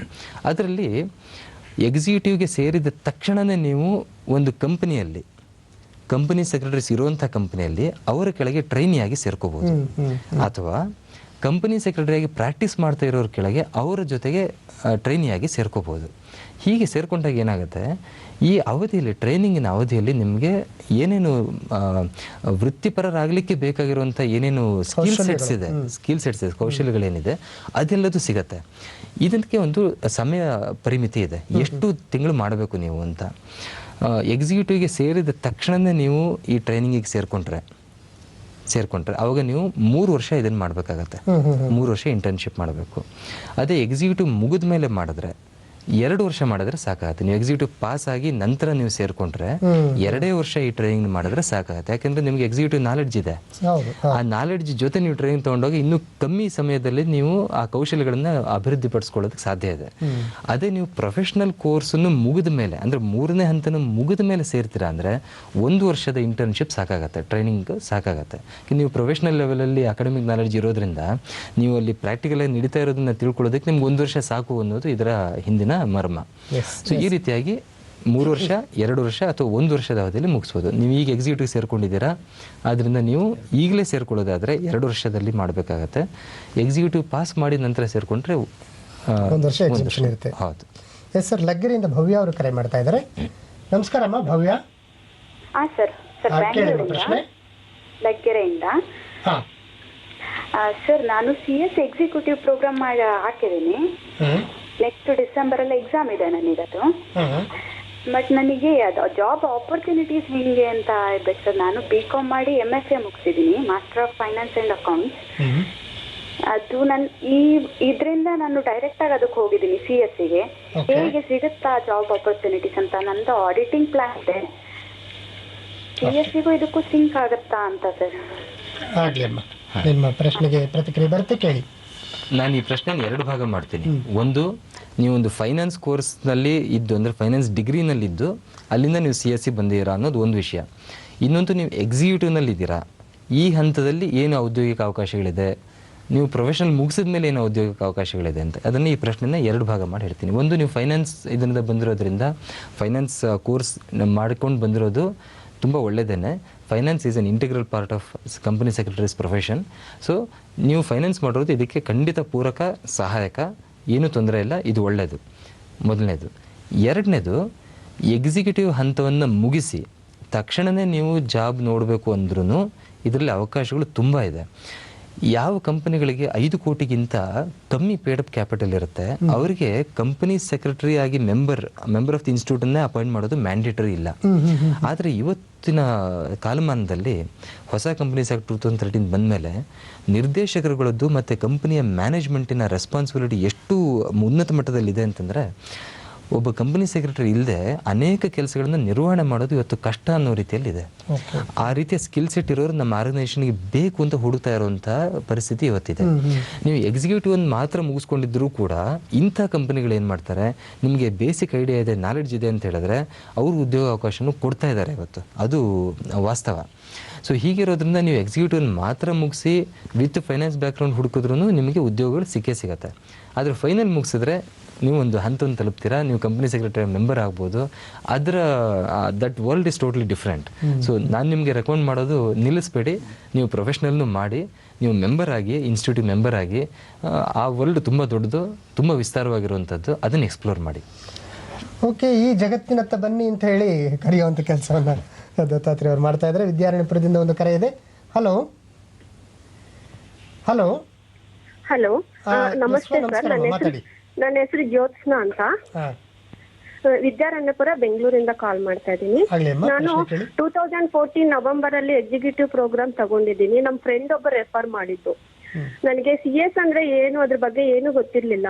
2014 ಅಲ್ಲಿ ನಾನು ತಗೊಂಡಿದ್ದೀನಿ. ಜೂನ್ ಅಲ್ಲಿ ಎಕ್ಸಾಮ್ ಬರ್ದಿದ್ದೀನಿ ಸರ್. ಆಮೇಲೆ ನನಗೆ ಇದ್ರ ಬಗ್ಗೆ ಐಡಿಯಾ ಇಲ್ಲ. ಈವನ್ ನನಗೆ CS ಆಫೀಸ್ ಇರುತ್ತೆ ಅಂತಾನು ಗೊತ್ತಿಲ್ಲ. ಅಂದ್ರೆ 2 ಮಂತ್ಸ್ ಬ್ಯಾಕ್ ನಾನು ಒಂದು CA ಆಫೀಸ್ಗೆ ಹೋಗಿದ್ದೀನಿ, ನಾನು ವರ್ಕ್ ಮಾಡ್ಬೇಕು ಅಂತ. ಮೊದಲು ಅಡ್ಮಿನ್ ನಲ್ಲಿ ಪಾರ್ಟ್ ಟೈಮ್ ಜಾಬ್ ಆಗಿ ವರ್ಕ್ ಮಾಡ್ತಾ ಇದ್ದೆ. ಆಮೇಲೆ ಇವಾಗ CA ಆಫೀಸ್ ಅಲ್ಲಿ ಅಕೌಂಟೆಂಟ್ ಆಗಿ ಮಾಡ್ತಾ ಇದ್ದೀನಿ. ಆದ್ರೆ ಅವರು CA ಆಫೀಸ್ ಬಿಟ್ಬಿಟ್ಟು ಔಟ್ ಸೈಡ್ ಒಂದು ಕಂಪ್ನಿಯಲ್ಲಿ ಹಾಕಿದ್ದಾರೆ. ಬಟ್ ನನಗೆ CA ಆಫೀಸ್ ಅಲ್ಲಿ ವರ್ಕ್ ಮಾಡ್ಬೇಕಂತ ತುಂಬಾ ಇಷ್ಟ. ಯಾಕಂದ್ರೆ ಅಲ್ಲಾದ್ರೆ ಎಲ್ಲಾ ಡೀಟೇಲ್ಸ್ ಸಿಗುತ್ತೆ, ನನ್ ಕಲಿಯೋಕೆ ಚಾನ್ಸ್ ಇರುತ್ತೆ. ಆಮೇಲೆ ನಾನು ಡ್ರಾಫ್ಟಿಂಗ್ ಅಲ್ಲಿ ತುಂಬಾ ವೀಕ್ ಇದ್ದೀನಿ ಸರ್, ಇಂಗ್ಲಿಷು. ಅದಕ್ಕೆ ನೀವು ಯಾವ ತರ ನನಗೆ ಸಜೆಸ್ಟ್ ಮಾಡ್ತೀರಾ? ನಾನು CS ಆಫೀಸ್ ಅಲ್ಲಿ ಇವಾಗಿಂದ ವರ್ಕ್ ಮಾಡೋದು ಬೆಸ್ಟಾ, ಇಲ್ಲಾಂದ್ರೆ CA ಆಫೀಸ್ ಅಲ್ಲೇ ಕಂಟಿನ್ಯೂ ಮಾಡೋದು? CS ಆಫೀಸ್ ಅಲ್ಲಿ ನನ್ನ ತರ ಇಂಗ್ಲಿಷ್ ಅಲ್ಲಿ ಸ್ವಲ್ಪ ವೀಕು, ಅಂದ್ರೆ ಪರವಾಗಿಲ್ಲ sir, 70% I know that how to handle. But drafting, letter drafting ತುಂಬಾ ವೀಕ್ ಇದ್ದೀನಿ ಅದರಲ್ಲಿ. ಅದಕ್ಕೆ ಓಕೆ, ಆಗ್ಲಿ, ನಿಮ್ಮ ಪ್ರಶ್ನೆಗಳಿಗೆ ಪರಿಹಾರವನ್ನು ಕೇಳಿ. ಇದರಲ್ಲಿ ನೀವು CS ಕೋರ್ಸ್ನ ಸೇರ್ಕೊಂಡಿದ್ದೀರಾ. ರಾಜಾಜಿನಗರದಲ್ಲಿ ಕಾರ್ಡ್ ರೋಡಲ್ಲಿ ನಮ್ಮ ಆಫೀಸ್ ಇದೆ. ಈ ಆಫೀಸ್ನಲ್ಲಿ ಪ್ರತಿ ಭಾನುವಾರ ವಿದ್ಯಾರ್ಥಿಗಳಿಗೋಸ್ಕರನೇ ಪ್ರತ್ಯೇಕ ಕಾರ್ಯಕ್ರಮಗಳು ನಡೀತಾ ಇದೆ. ಬೇರೆ ಕಾರ್ಯಕ್ರಮಗಳು ವೀಕ್ ಡೇಸಲ್ಲಿ ಇದ್ದೇ ಇರುತ್ತೆ. ಅದಲ್ಲದೆ ವಿಶೇಷವಾಗಿ ವಿದ್ಯಾರ್ಥಿಗಳಿಗೋಸ್ಕರನೇ ಪ್ರತಿ ಭಾನುವಾರ ಬೆಳಗ್ಗೆ 10ರಿಂದ 1 ಗಂಟೆವರೆಗೆ ಕಾರ್ಯಕ್ರಮಗಳು ನಡೀತಾ ಇದೆ. ನೀವು ಏನು ಮಾಡಬೇಕು, ನಮ್ಮ ಆಫೀಸಿಗೆ ಬರಬೇಕು. ರೆಗ್ಯುಲರ್ ಆಗಿ ಈ ಥರ ಕಾರ್ಯಕ್ರಮಗಳಲ್ಲಿ ನೀವು ಪಾಲ್ಗೊಳ್ಬೇಕು. ಅವಾಗ ಏನಾಗುತ್ತೆ, ನಿಮ್ಗೆ ಬೇಕಾಗಿರುವಂಥ ಈ ನಾಲೆಡ್ಜು, ಸ್ಕಿಲ್ ಸೆಟ್ಸು ಏನೇನು ಬೇಕು, ನೀವು ಕಲ್ತ್ಕೊಳ್ಬೇಕಾಗಿರೋದು ಏನೇನು, ಈ ಹಂತದಲ್ಲಿ ನೀವು ಗಮನಿಸಬೇಕಾಗಿರುವಂಥದ್ದು ಏನೇನು, ಈ ಥರ ಅನೇಕ ಮಾಹಿತಿಗಳು ಸಿಗುತ್ತೆ. ನೀವು ಎಕ್ಸಿಕ್ಯೂಟಿವ್ ಬರಿತಾ ಇದ್ದೀರಾ. ಈಗ ಎಕ್ಸಿಕ್ಯೂಟಿವ್ ಬರಿತಾ ಇದ್ದರೆ ನೀವು ಎಕ್ಸಿಕ್ಯೂಟಿವ್ನ ನೀವು ಕಂಪ್ಲೀಟ್ ಮಾಡೋದು ಬಹಳ ಒಳ್ಳೆಯದು. ನಿಮಗೆ ಇಂಗ್ಲೀಷ್ ಸ್ಕಿಲ್ಸ್ ಅಷ್ಟೊತ್ತಿಗೆ ಇಂಪ್ರೂವ್ ಆಗುತ್ತೆ. ಅದೇ ರೀತಿಯಲ್ಲಿ ಅಕಾಡೆಮಿಕ್ ನಾಲೆಡ್ಜ್ ಕೂಡ ಬರುತ್ತೆ. So with academic knowledge and speaking skills you can join any company as a trainee. ನೀವು ಕಂಪನಿಗಳಿಗೆ ಸೇರ್ಕೋಬೋದು, ಕಂಪನಿ ಸೆಕ್ರೆಟರೀಸ್ ಆಗಿ ಪ್ರಾಕ್ಟೀಸ್ ಮಾಡ್ತಾ ಇರೋರ ಹತ್ರ ಸೇರ್ಕೊಳ್ಬೋದು. ಅದು ನಿಮಗೆ ನಿಮ್ಮ ಈ ಕೆರಿಯರ್ಗೆ ರೆಲೆವೆಂಟ್ ಆಗಿರುವಂಥ ಟ್ರೈನಿಂಗ್ ಆಗುತ್ತೆ. ನೀವು CA ಆಫೀಸಿಂದ ಇನ್ನೊಂದು ಕಡೆ ಡೆಪ್ಯೂಟ್ ಆಗಿ ಔಟ್ಸೋರ್ಸ್ಡ್ ಜಾಬ್ ಮಾಡೋದಾದರೆ ಅದು ಈ ಕೋರ್ಸಿಗೆ ರೆಲೆವೆಂಟ್ ಆಗಲ್ಲ ಅಂತ. ಅದರಿಂದನೂ ನಾಲೆಡ್ಜ್ ಇದೆ. ಈ ಕೋರ್ಸಿಗೆ ರೆಲೆವೆಂಟ್ ಆಗಿರೋದನ್ನು ಮಾಡೋದಕ್ಕೆ ಎಕ್ಸಿಕ್ಯೂಟಿವ್ ಮುಗಿಸೋದು ಒಳ್ಳೆಯದು. ಚಾಪ್ಟ್ರಿಗೆ ಬನ್ನಿ. ಚಾಪ್ಟರ್ನಲ್ಲಿ ಸಾಕಷ್ಟು ಕಾರ್ಯಕ್ರಮಗಳು ನಡೀತಾ ಇದೆ, ವಿದ್ಯಾರ್ಥಿ ಕೇಂದ್ರಿತ ಕಾರ್ಯಕ್ರಮಗಳು ತುಂಬ ನಡೀತಾ ಇದೆ. ನೀವು ಬನ್ನಿ, ಅಲ್ಲಿ ಭಾಗವಹಿಸಿ, ನಿಮಗೆ ಒಂದು ಹೊಸ ವಿಶ್ವನ ನಿಮಗೆ ಅಲ್ಲಿ ತೋರಿಸ್ತೀವಿ. ಓಕೆ, ಈ ವಿಶ್ವದ ಕಡೆ ಗಮನ ಇಟ್ಟು ನೋಡ್ತಾ ಇರ್ತಕ್ಕಂಥ ವೀಕ್ಷಕರಿಗೆ ಒಂದು ಕಿವಿ ಮಾತು. ಇಲ್ಲಿ ಪ್ರಶ್ನೆಗಳಿಗೆ ನಿಮಗೆ ಲೈನ್ ಸಿಗದೇ ಇರ್ಬೋದು, ಆಸಕ್ತಿ ಇರ್ಬೋದು. ಅಂಥವರು ಬೆಂಗಳೂರಿನ ಚಾಪ್ಟರ್ ನಾವು ಕೊನೆಯಲ್ಲಿ ವಿಳಾಸವನ್ನು ಕೂಡ ಕೊಡ್ತೀವಿ, ಅಲ್ಲಿಗೆ ಹೋಗಿ ಇದರ ಅನುಕೂಲವನ್ನು ಪಡ್ಕೊಳ್ಬೇಕು ಅನ್ನುವಂಥ ವಿನಂತಿಯನ್ನು ನಾನು ಕೂಡ ಮಾಡ್ತಾ, ವಿಜಯಪುರದಿಂದ ಬಾಬುರಾವ್ ಕುಲಕರ್ಣಿ ಅವರು ಕರೆ ಮಾಡ್ತಾ ಇದ್ದಾರೆ. ನಮಸ್ಕಾರ ಸರ್, ಕುಲಕರ್ಣಿ ಅವರೇ. ಸರ್, ಈ ಬೆಂಗಳೂರು ಚಾಪ್ಟರ್ದಲ್ಲಿ ನಾವು CS ಕೋರ್ಸಿಗಾಗಿ ಹೆಚ್ಚಿನ ಅಭ್ಯಾಸ ಪಡಿಬೇಕಾದ್ರೆ ಅಥವಾ ಮಾಹಿತಿ ಪಡಿಬೇಕಾದ್ರೆ ಏನಾದರೂ ತರಬೇತಿ ಮತ್ತು ಅವ್ರಿಗೆ ಫೀಗೆ ಏನಾದರೂ ಇದೆಯಾ, ಹೇಗೆ? ಡೈರೆಕ್ಟ್ ಕೋರ್ಸ್ಗಳ ಬಗ್ಗೆ ಈ ಪ್ರಶ್ನೆಗೆ ಸ್ವಲ್ಪ ವಿಸ್ತಾರವಾದ ಉತ್ತರನ ಕೊಡೋಣ. ದಯಮಾಡಿ. ಈ course fundamentally it is A distant education course. ಮೂಲತಃ ಇದು ದೂರ ಸಂಪರ್ಕದಲ್ಲಿ ಕೊಡುವಂತಹ ಕೋರ್ಸ್. ಅದರಿಂದನೇ ಒಬ್ಬ ವಿದ್ಯಾರ್ಥಿನಿ ಈಗ ಮಾತಾಡಿದವಳು CS ಕೋರ್ಸ್ ತೊಗೊಂಡಿದ್ದೀನಿ, ಆದರೆ ನಾನು ಚಾಪ್ಟರ್ಗೆ ಹೋಗಿಲ್ಲ ಅಂತ ಹೇಳಿದ್ದು. ನೀವು ಚಾಪ್ಟರ್ಗೆ ಹೋಗದೇನು ಈ ಕೋರ್ಸನ್ನು ಮಾಡ್ಲಿಕ್ಕೆ ಸಾಧ್ಯ ಇದೆ. ಗ್ರಾಮಾಂತರ ಪ್ರದೇಶಗಳಲ್ಲಿ ಇರುವಂಥವ್ರು ಅವರು ಇಲ್ಲಿ ಇದಕ್ಕೋಸ್ಕರ ಬೆಂಗಳೂರಿಗೆ ಬರೋದಕ್ಕಾಗಲ್ಲ. ಅಟ್ಲೀಸ್ಟ್ ಎಕ್ಸಿಕ್ಯೂಟಿವ್ ಮುಗಿಸೋವರೆಗೆ ಅವರು ಗ್ರಾಮಾಂತರ ಪ್ರದೇಶದಲ್ಲೇ ಉಳಿದು ಅಲ್ಲಿ ಓದಿ ಅಲ್ಲಿ ನೀವು ಎಕ್ಸಿಕ್ಯೂಟಿವ್ ಮುಗಿಸಿ ನೇರವಾಗಿ ಟ್ರೈನಿಂಗ್ ಸೇರ್ಕೊಳ್ಳೋದಕ್ಕೆ ನಗರಗಳಲ್ಲಿ ಎಲ್ಲಿ ಕಂಪನಿಗಳಿದೆ ಅಲ್ಲಿಗೆ ಬರ್ಬೋದಾಗಿದೆ. ಅದರಿಂದ ಇದು basically it is A distance education. ಈ ಡಿಸ್ಟೆನ್ಸ್ ಎಜುಕೇಷನ್ನಿನ ಜೊತೆಗೆ ಇದಕ್ಕೆ ಪೂರಕವಾಗಿ ನಾವು ಚಾಪ್ಟರ್ನಲ್ಲಿ ಅನೇಕ ರೀತಿಯ ತರಬೇತಿ ಕಾರ್ಯಕ್ರಮಗಳನ್ನು ನಡೆಸ್ಕೊಡ್ತೀವಿ. ಈ ತರಬೇತಿ ಕಾರ್ಯಕ್ರಮಗಳು ಈಗಾಗಲೇ ನಾನು 2-3 ಪ್ರಶ್ನೆಗಳಿಗೆ ಉತ್ತರದಲ್ಲಿ ಹೇಳಿದ ಹಾಗೆ ಸ್ಕಿಲ್ ಡೆವಲಪ್ಮೆಂಟ್ ಓರಿಯೆಂಟೆಡ್ ಆಗಿರುತ್ತೆ, ಕೆಲವು ಅಕಾಡೆಮಿಕ್ ನಾಲೆಡ್ಜ್ ಓರಿಯೆಂಟೆಡ್ ಆಗಿರುವಂಥವು ಕೆಲವು. ಈ 2 ರೀತಿಯ ಕಾರ್ಯಕ್ರಮಗಳನ್ನು ನಾವು ನಡೆಸೋದ್ರ ಜೊತೆಗೆ ಇಲ್ಲ ನನಗೆ ಸ್ವಂತ ಓದ್ಕೊಳ್ಳೋಕ್ಕಾಗಲ್ಲ, ನನಗೆ ಇದಕ್ಕೆ ಕೋಚಿಂಗ್ ಬೇಕು ಅಂತಂದರೆ ಅದಕ್ಕೆ ಓರಲ್ ಕೋಚಿಂಗ್ ಕೂಡ ನಾವು ವ್ಯವಸ್ಥಿತವಾಗಿ ನಡೆಸ್ಕೊಂಡು ಬರ್ತಾ ಇದ್ದೀವಿ. ಓರಲ್ ಕೋಚಿಂಗಲ್ಲಿ ಪ್ರತಿನಿತ್ಯ ಬೆಳಗ್ಗೆ 1-2 ತಾಸು, ಸಂಜೆ 1-2 ತಾಸು, ನೀವು ಬೇರೆ ಟ್ರೈನಿಂಗ್ ಹೋಗ್ತಾ ಇದ್ರೆ ಅದಕ್ಕೇನು ತೊಂದರೆ ಆಗದೆ ಇರೋ ರೀತಿಯಲ್ಲಿ ಇದನ್ನು ಡಿಸೈನ್ ಮಾಡಿದ್ದೀವಿ. ಸೊ ಬೆಳಗ್ಗೆ ಸಂಜೆ ಇದಕ್ಕೆ ಬರ್ಬೋದು. ಅದೇ ರೀತಿ ವೀಕೆಂಡ್ ಕೋರ್ಸಸ್ ಇರುತ್ತೆ. ವೀಕೆಂಡ್ ಕೋರ್ಸಲ್ಲಿ ಸ್ಪೆಸಿಫಿಕ್ ಸಬ್ಜೆಕ್ಟ್ ವೈಸ್ ಇರುತ್ತೆ. ಈ ರೀತಿ ಬೇರೆ ಬೇರೆ ರೀತಿಯ ವ್ಯವಸ್ಥೆಗಳನ್ನು ನಿರ್ಮಾಣ ಮಾಡಿ ನೀವು ಉದ್ಯೋಗ ಮಾಡ್ತಾ ಇದ್ರೂ ಸರಿ, ನೀವು ಬೇರೆ ಎಜುಕೇಷನ್ ತೊಗೊಳ್ತಾ ಇದ್ರೂ ಸರಿ, ನಿಮ್ಗೆ ಇಲ್ಲಿ ಎಲ್ಲ ರೀತಿಯ ಸೌಲಭ್ಯಗಳು ಸಿಗೋ ಹಾಗೆ ಆ ದಿನದ ಬೆಳಗಿನ 9ರಿಂದ ಸಂಜೆ 6ರವರೆಗೆ ನಿಮ್ಮ ಏನು ಚಟುವಟಿಕೆಗಳಿರುತ್ತೆ ಅದಕ್ಕೆ ಯಾವುದೇ ರೀತಿಯಂತಹ ತೊಂದರೆ ಬಾರದೇ ಇರೋ ಹಾಗೆ ಬೆಳಗ್ಗೆ ಸಂಜೆ ಕೋರ್ಸ್ಗಳು, ವೀಕೆಂಡ್ ಕೋರ್ಸ್ಗಳು ಈ ಥರದ್ದು ಅನೇಕವನ್ನು ನಡೆಸ್ಕೊಡ್ತಾ ಇದ್ದೀವಿ. ಸೊ ನೀವು ನೇರವಾಗಿ ಇದಕ್ಕೆ ಸೇರಬೇಕು ಅಂತಂದರೆ ನೀವು ಇಲ್ಲಿ ಬಂದು ಸೇರ್ಕೋಬೋದು, ಅಥವಾ ನೀವು ಎಕ್ಸಿಕ್ಯೂಟಿವ್ನ ನೀವು ಎಲ್ಲೇ ಇದ್ರೂ ಭಾರತದಲ್ಲಿ ಎಲ್ಲೇ ಇದ್ರೂ ಕೂಡ ಎಕ್ಸಿಕ್ಯೂಟಿವ್ ಹಂತದವರೆಗೆ ಮುಗಿಸಿ ಇಲ್ಲಿ ಬಂದು ಸೇರಿಕೊಂಡ್ರೆ ಅವಾಗಲೂ ಬಹಳ ಅನುಕೂಲ ಆಗೈತೆ. ಇದು 2ನೇದು. ಆಮೇಲೆ ಇದರೊಳಗೆ ಬೇಸಿಕ್ PU ಆಗಿದ್ರೆ ಸಾಕು ಅಂತ ಹೇಳಿದ್ವಿ. ಡಿಗ್ರಿ ಆದಮೇಲೆ ನೀವು ಸೇರೋದಾದ್ರೆ ನೇರವಾಗಿ ಎಕ್ಸಿಕ್ಯೂಟಿವ್ ಹಂತಕ್ಕೆ ಸೇರ್ಬೋದು. ಫೌಂಡೇಶನ್ ಕೋರ್ಸ್ ಮಾಡದೇಲೂ ಡಿಗ್ರಿ ಆಗಿದ್ದರೆ ನೇರವಾಗಿ ಎಕ್ಸಿಕ್ಯೂಟಿವ್ ಸೇರ್ಬೋದು. ಡಿಗ್ರಿನಲ್ಲಿ ನಿಮಗೆ ಕಾಮರ್ಸ್ ಆಗಬೇಕು ಅಂತ ಇಲ್ಲ, it could be a science or arts except for fine arts. Fine arts ಅಲ್ಲ, ಸೈನ್ಸ್, ಆರ್ಟ್ಸ್, ಕಾಮರ್ಸ್ ಯಾವುದೇ ಬ್ಯಾಕ್ಗ್ರೌಂಡಿಂದ ಬಂದರೂ, PUCನಲ್ಲೂ ಹಾಗೆ, ಇದು ಯಾವುದೇ ಬ್ಯಾಕ್ಗ್ರೌಂಡಿಂದ ಬಂದರೂ ಕೂಡ ನೀವು ಅಲ್ಲಿ ಫೌಂಡೇಶನ್ ಸೇರ್ಬೋದು. ಡಿಗ್ರಿ ಆಗಿದ್ದರೆ ನೇರವಾಗಿ ಎಕ್ಸಿಕ್ಯೂಟಿವ್ ಹಂತಕ್ಕೆ ಸೇರ್ಕೋಬೋದು. ಇದು ಕೂಡ ಇದೆ. ಸರ್, ಬೆಳಗಾವಿಯಿಂದ ಗಾಯತ್ರಿ ಅವರು ಕಾಯ್ತಾ ಇದ್ದಾರೆ ತುಂಬ ಹೊತ್ತಿಂದ. ನಮಸ್ಕಾರಮ್ಮ. ನಮಸ್ಕಾರ ಸರ್, ನಾನು ಬೆಳಗಾವಿಲಿಂದ ಗಾಯತ್ರಿ ಅಂತ ಕೂಡ ಮಾತಾಡೋದು ಸರ್. ಪ್ರಶ್ನೆ ಸರ್, ನಮ್ಮ ಮಗಳು ಈಗ ಸೆಕೆಂಡ್ ಇಯರ್ ಓದ್ತಾ ಇದ್ದಾಳೆ. ಅವಳಿಗೆ ನಾ CS ಮಾಡಿಸ್ಬೇಕಂತ ಇಷ್ಟ, ಅವಳಿಗೆ ಕೂಡ ತುಂಬಾ ಇಷ್ಟ ಇದೆ CS ಮಾಡ್ಬೇಕಂತ ತಿಳ್ಕೊಂಡು. ಅದಕ್ಕೆ ನಮ್ಗೆ ಅದ್ರ ಬಗ್ಗೆ ಏನು ಮಾಹಿತಿ ಗೊತ್ತಿಲ್ಲ. ಯಾವ ರೀತಿ ಟ್ರೈನಿಂಗ್ ಕೊಡಿಸ್ಬೇಕು, ಮತ್ತು ಅವು ಸೆಂಟರ್ಸ್ಗಳು ಎಲ್ಲದಾವು, ಮತ್ತು ಅದಕ್ಕೆ ಎಕ್ಸಾಮ್ಸ್ಗಳು ಯಾವ ಟೈಪ್ ಬರ್ತಾವು, ಅವೆಲ್ಲ ನಮ್ಗೆ ಸ್ವಲ್ಪ ಮಾಹಿತಿ ಬೇಕು ಸರ್. ಹ್ಞೂ, ಇದುವರೆಗೆ ಒಂದಷ್ಟು ಕೊಟ್ಟಾರ್ರಿ, ಈಗ ಮತ್ತೆ ಹೇಳ್ತಾರೆ ನೋಡ್ರಿ, ಕೇಳ್ರಿ, ಯಾಕೆ ಕೇಳಿಸ್ಕೊಳ್ರಿ. ನೀವು ಹುಬ್ಬಳ್ಳಿಯಿಂದ ಮಾತಾಡ್ತಾ ಇದ್ದೀರಾ ಅಲ್ವಾ? ಬೆಳಗಾವಿ. ಓಕೆ. ಹುಬ್ಬಳ್ಳಿ ಮತ್ತು ಧಾರವಾಡದಲ್ಲಿ ಒಂದು ಎಕ್ಸಾಮ್ ಸೆಂಟರ್ ಇದೆ, ಮತ್ತೊಂದು ಟ್ರೈನಿಂಗ್ ಸೆಂಟರ್ ಕೂಡ ಇದೆ. DG ಶೆಟ್ಟಿ ಕಾಮರ್ಸ್ ಕಾಲೇಜ್ನಲ್ಲಿ ನಮ್ಮ ಇನ್ಸ್ಟಿಟ್ಯೂಟಿಂದಲೇ ಒಂದು ಎಕ್ಸಾಮ್ ಸೆಂಟರ್ನ ಎಸ್ಟಾಬ್ಲಿಷ್ ಮಾಡಿದ್ದೀವಿ. ಅದ್ರ ಜೊತೆಗೆ ಅಲ್ಲಿ ಕಾಲಕ್ಕೆ ಟ್ರೈನಿಂಗ್ ಕೂಡ ಮಾಡ್ತಾ ಇದ್ದೀವಿ. ನಿಮ್ಗೆ ಅದು ಹತ್ತಿರ ಆಗುತ್ತೆ, ಅಲ್ಲೇ ಮಾಡ್ಬೋದು. ನಾನು ಇದಕ್ಕೆ ಕೋರ್ಸಿಗೆ ಸಂಬಂಧಪಟ್ಟಂತೆ ನಾನು ಮತ್ತು ಪ್ರದೀಪ್ ಅವರು ಈಗಾಗಲೇ ಕೆಲವು ಮಾಹಿತಿಗಳನ್ನು ಕೊಟ್ಟಿದ್ದೀವಿ. ಇದಲ್ಲದೆ ಬೇರೆ ಏನಾದರೂ ಅಡಿಷ್ನಲ್ ಮಾಹಿತಿಗಳು ಬೇಕು ಅಂದರೆ ನೀವು ನಮ್ಮ ವೆಬ್ಸೈಟಿಗೂ ಬರ್ಬೋದು, ನಮ್ಮ ಚಾಪ್ಟ್ರಿಗೆ ಫೋನ್ ಮಾಡ್ಬೋದು. 24 ತಾಸು ಫೋನಲ್ಲಿ ಸಿಗುವಂಥ ಕಾಂಟ್ಯಾಕ್ಟ್ ನಂಬರ್ಗಳಿದೆ, ಎಂಡಲ್ಲಿ ನಾವು ತೋರಿಸ್ತೀವಿ, ಪ್ರೋಗ್ರಾಮ್ ಮುಗಿಯುವಾಗ ತೋರಿಸ್ತೀವಿ. ಅಥವಾ ಬೆಂಗಳೂರು ಬ್ರಾಂಚಿಗೆ ನೀವು ನೇರವಾಗಿ ಫೋನ್ ಮಾಡಿ ಮಾತಾಡ್ಬೋದು. ಯಾಕೆಂದರೆ ಕಾಲ್ ಸೆಂಟರ್ನಲ್ಲಿ ಸಾಧಾರಣವಾಗಿ ಮತ್ತು ಇಂಗ್ಲೀಷ್ ಮತ್ತು ಹಿಂದಿ ಹೆಚ್ಚಾಗಿರುತ್ತೆ. ಕನ್ನಡದಲ್ಲಿ ಮಾತಾಡಬೇಕು ಅಂತಂದರೆ ಚಾಪ್ಟರ್ಗೆ ಫೋನ್ ಮಾಡಿ ಮಾತಾಡ್ಬೋದು. ಅಲ್ಲೂ ಕೂಡ ವಿಸ್ತಾರದ ಮಾಹಿತಿಗಳನ್ನು ಕೊಡ್ತೀವಿ. ಬೆಳಗಾವಿಯಲ್ಲೂ ಕೂಡ ಕೆಲವೊಂದು ಕಂಪನಿ ಸೆಕ್ರೆಟರಿಗಳಿದ್ದಾರೆ, ಅಲ್ಲಿ ಅವರೊಂದು ಸ್ಟಡಿ ಸರ್ಕಲ್ ಅಂತ ಮಾಡ್ಕೊಂಡಿದ್ದಾರೆ. ಅವರನ್ನು ಕಾಂಟ್ಯಾಕ್ಟ್ ಮಾಡಿದರೆ ಅವರು ಮುಂದಿನ ಏನೇನು ಹೆಚ್ಚಿನ ಮಾಹಿತಿ ಬೇಕಲ್ಲ ಅದನ್ನ ಅವರು ಇದು ಮಾಡ್ತಾರೆ. ಇವಾಗ ನಮ್ಮ ಇನ್ಸ್ಟಿಟ್ಯೂಟ್ ಇಂದ ಏನ್ ಮಾಡ್ತಾ ಇದೀವಿ, ಎಲ್ಲೆಲ್ಲಿ ಈ ತರ ಗ್ರಾಮಾಂತರ ಪ್ರದೇಶದಲ್ಲಿ, ಡಿಸ್ಟಿಕ್ಗಳಲ್ಲಿ ಈ ತರದವ್ರಿಗೆ ರೀಚ್ ಇಲ್ಲ, ಸೊ ಅಲ್ಲಿ ನಾವು ಕೌನ್ಸಿಲರ್ಸ್ ಅಂತ ಅಪಾಯಿಂಟ್ ಮಾಡ್ತಾ ಇದೀವಿ. ಸೊ ಅವ್ರ ಕೌನ್ಸಿಲರ್ ಡೀಟೇಲ್ಸ್ ಎಲ್ಲ ನಮ್ಮ ವೆಬ್ಸೈಟ್ ಅಲ್ಲಿ ಸಿಗುತ್ತೆ. ಅಲ್ಲ ಅಥವಾ ನಮಗೆ ಕರೆ ಮಾಡಿ ಅವ್ರದ್ದು ತಿಳ್ಕೊಂಡ್ರೆ ಅವ್ರು ಹೋಗಿ ಫಸ್ಟ್ ಹ್ಯಾಂಡ್ ಡೈರೆಕ್ಟ್ ಆಗಿ ಇನ್ಫಾರ್ಮೇಶನ್ ಕೊಡ್ತಾರೆ, ಯಾವ ತರ ಇದನ್ನ ಕೋರ್ಸ್ ಮಾಡಬೇಕು, ನೀವು ಯಾವ ಪರಿಸ್ಥಿತಿಯಲ್ಲಿ ಇದ್ದೀರಾ, ಅಂದ್ರೆ ಯಾವ ಡಿಗ್ರಿ ಮಾಡ್ತಾ ಇದ್ದೀರಾ, PUC ಇದೆಯಾ, ಅಲ್ಲಿಂದ ನಿಮಗೆ ಅವರು ಶಿಕ್ಷಣದ್ದು ಮಾಹಿತಿನ ಕೊಡ್ತಾರೆ. ಅದನ್ನು ನೀವು ಉಪಯೋಗಿಸ್ಬೇಕು ಅಂತ ಅದರ ಅನುಕೂಲವನ್ನು ಪಡ್ಕೊಳ್ಬೋದು. ನಾವು TV ಪರದೆ ಮೇಲೆ ತೋರಿಸ್ತಾ ಇದ್ದೀವಿ. ಏನೆಲ್ಲ ಕ್ವೈರೀಸ್ಗೆ ನೀವು ಮತ್ತೆ ನಮಗೆ ಕರೆ ಮಾಡೋದಕ್ಕೆ ಬೇಕಿರತಕ್ಕಂಥ ದೂರವಾಣಿ ಸಂಖ್ಯೆಗಳು, ವೆಬ್ಸೈಟ್ ವಿಳಾಸ, ಬೆಂಗಳೂರು ಚಾಪ್ಟರ್ನ ಸಂಪೂರ್ಣ ವಿಳಾಸವನ್ನು ಕೂಡ ನಾವು ಕೊಡ್ತಾ ಇದ್ದೀವಿ. ದಯಮಾಡಿ ವೀಕ್ಷಕರು ಇದನ್ನು ಗಮನಿಸ್ಬೋದು. ಇದನ್ನು ಬರ್ಕೊಂಡು ನಂತರ ನೀವು ಅವ್ರನ್ನ ಸಂಪರ್ಕ ಮಾಡ್ಬೋದು. ಸರ್, ಇವತ್ತು ಶಿಕ್ಷಣ ದುಬಾರಿ ಆಗ್ತಾ ಇದೆ ಅಂತ ನಮಗೆಲ್ಲ ಗೊತ್ತು. ಈ ಒಂದು CS ಕೋರ್ಸು ಕೂಡ ದುಬಾರಿಯನ್ನು ಕೇಳುತ್ತಾ? ಅತ್ಯಂತ ಮುಖ್ಯವಾದ ಪ್ರಶ್ನೆ ಇದು. ನೋಡಿ, ಇದಕ್ಕೆ ಈ ಕೋರ್ಸ್ನ ನಿರ್ಮಾಣ ಮಾಡೋ, ಈ ಕೋರ್ಸ್ನ ಸಿದ್ಧಪಡಿಸುವಾಗ ಸರ್ಕಾರದ ಮುಂದೆ ಇದ್ದಿದ್ದು ಒಂದು ಸವಾಲು.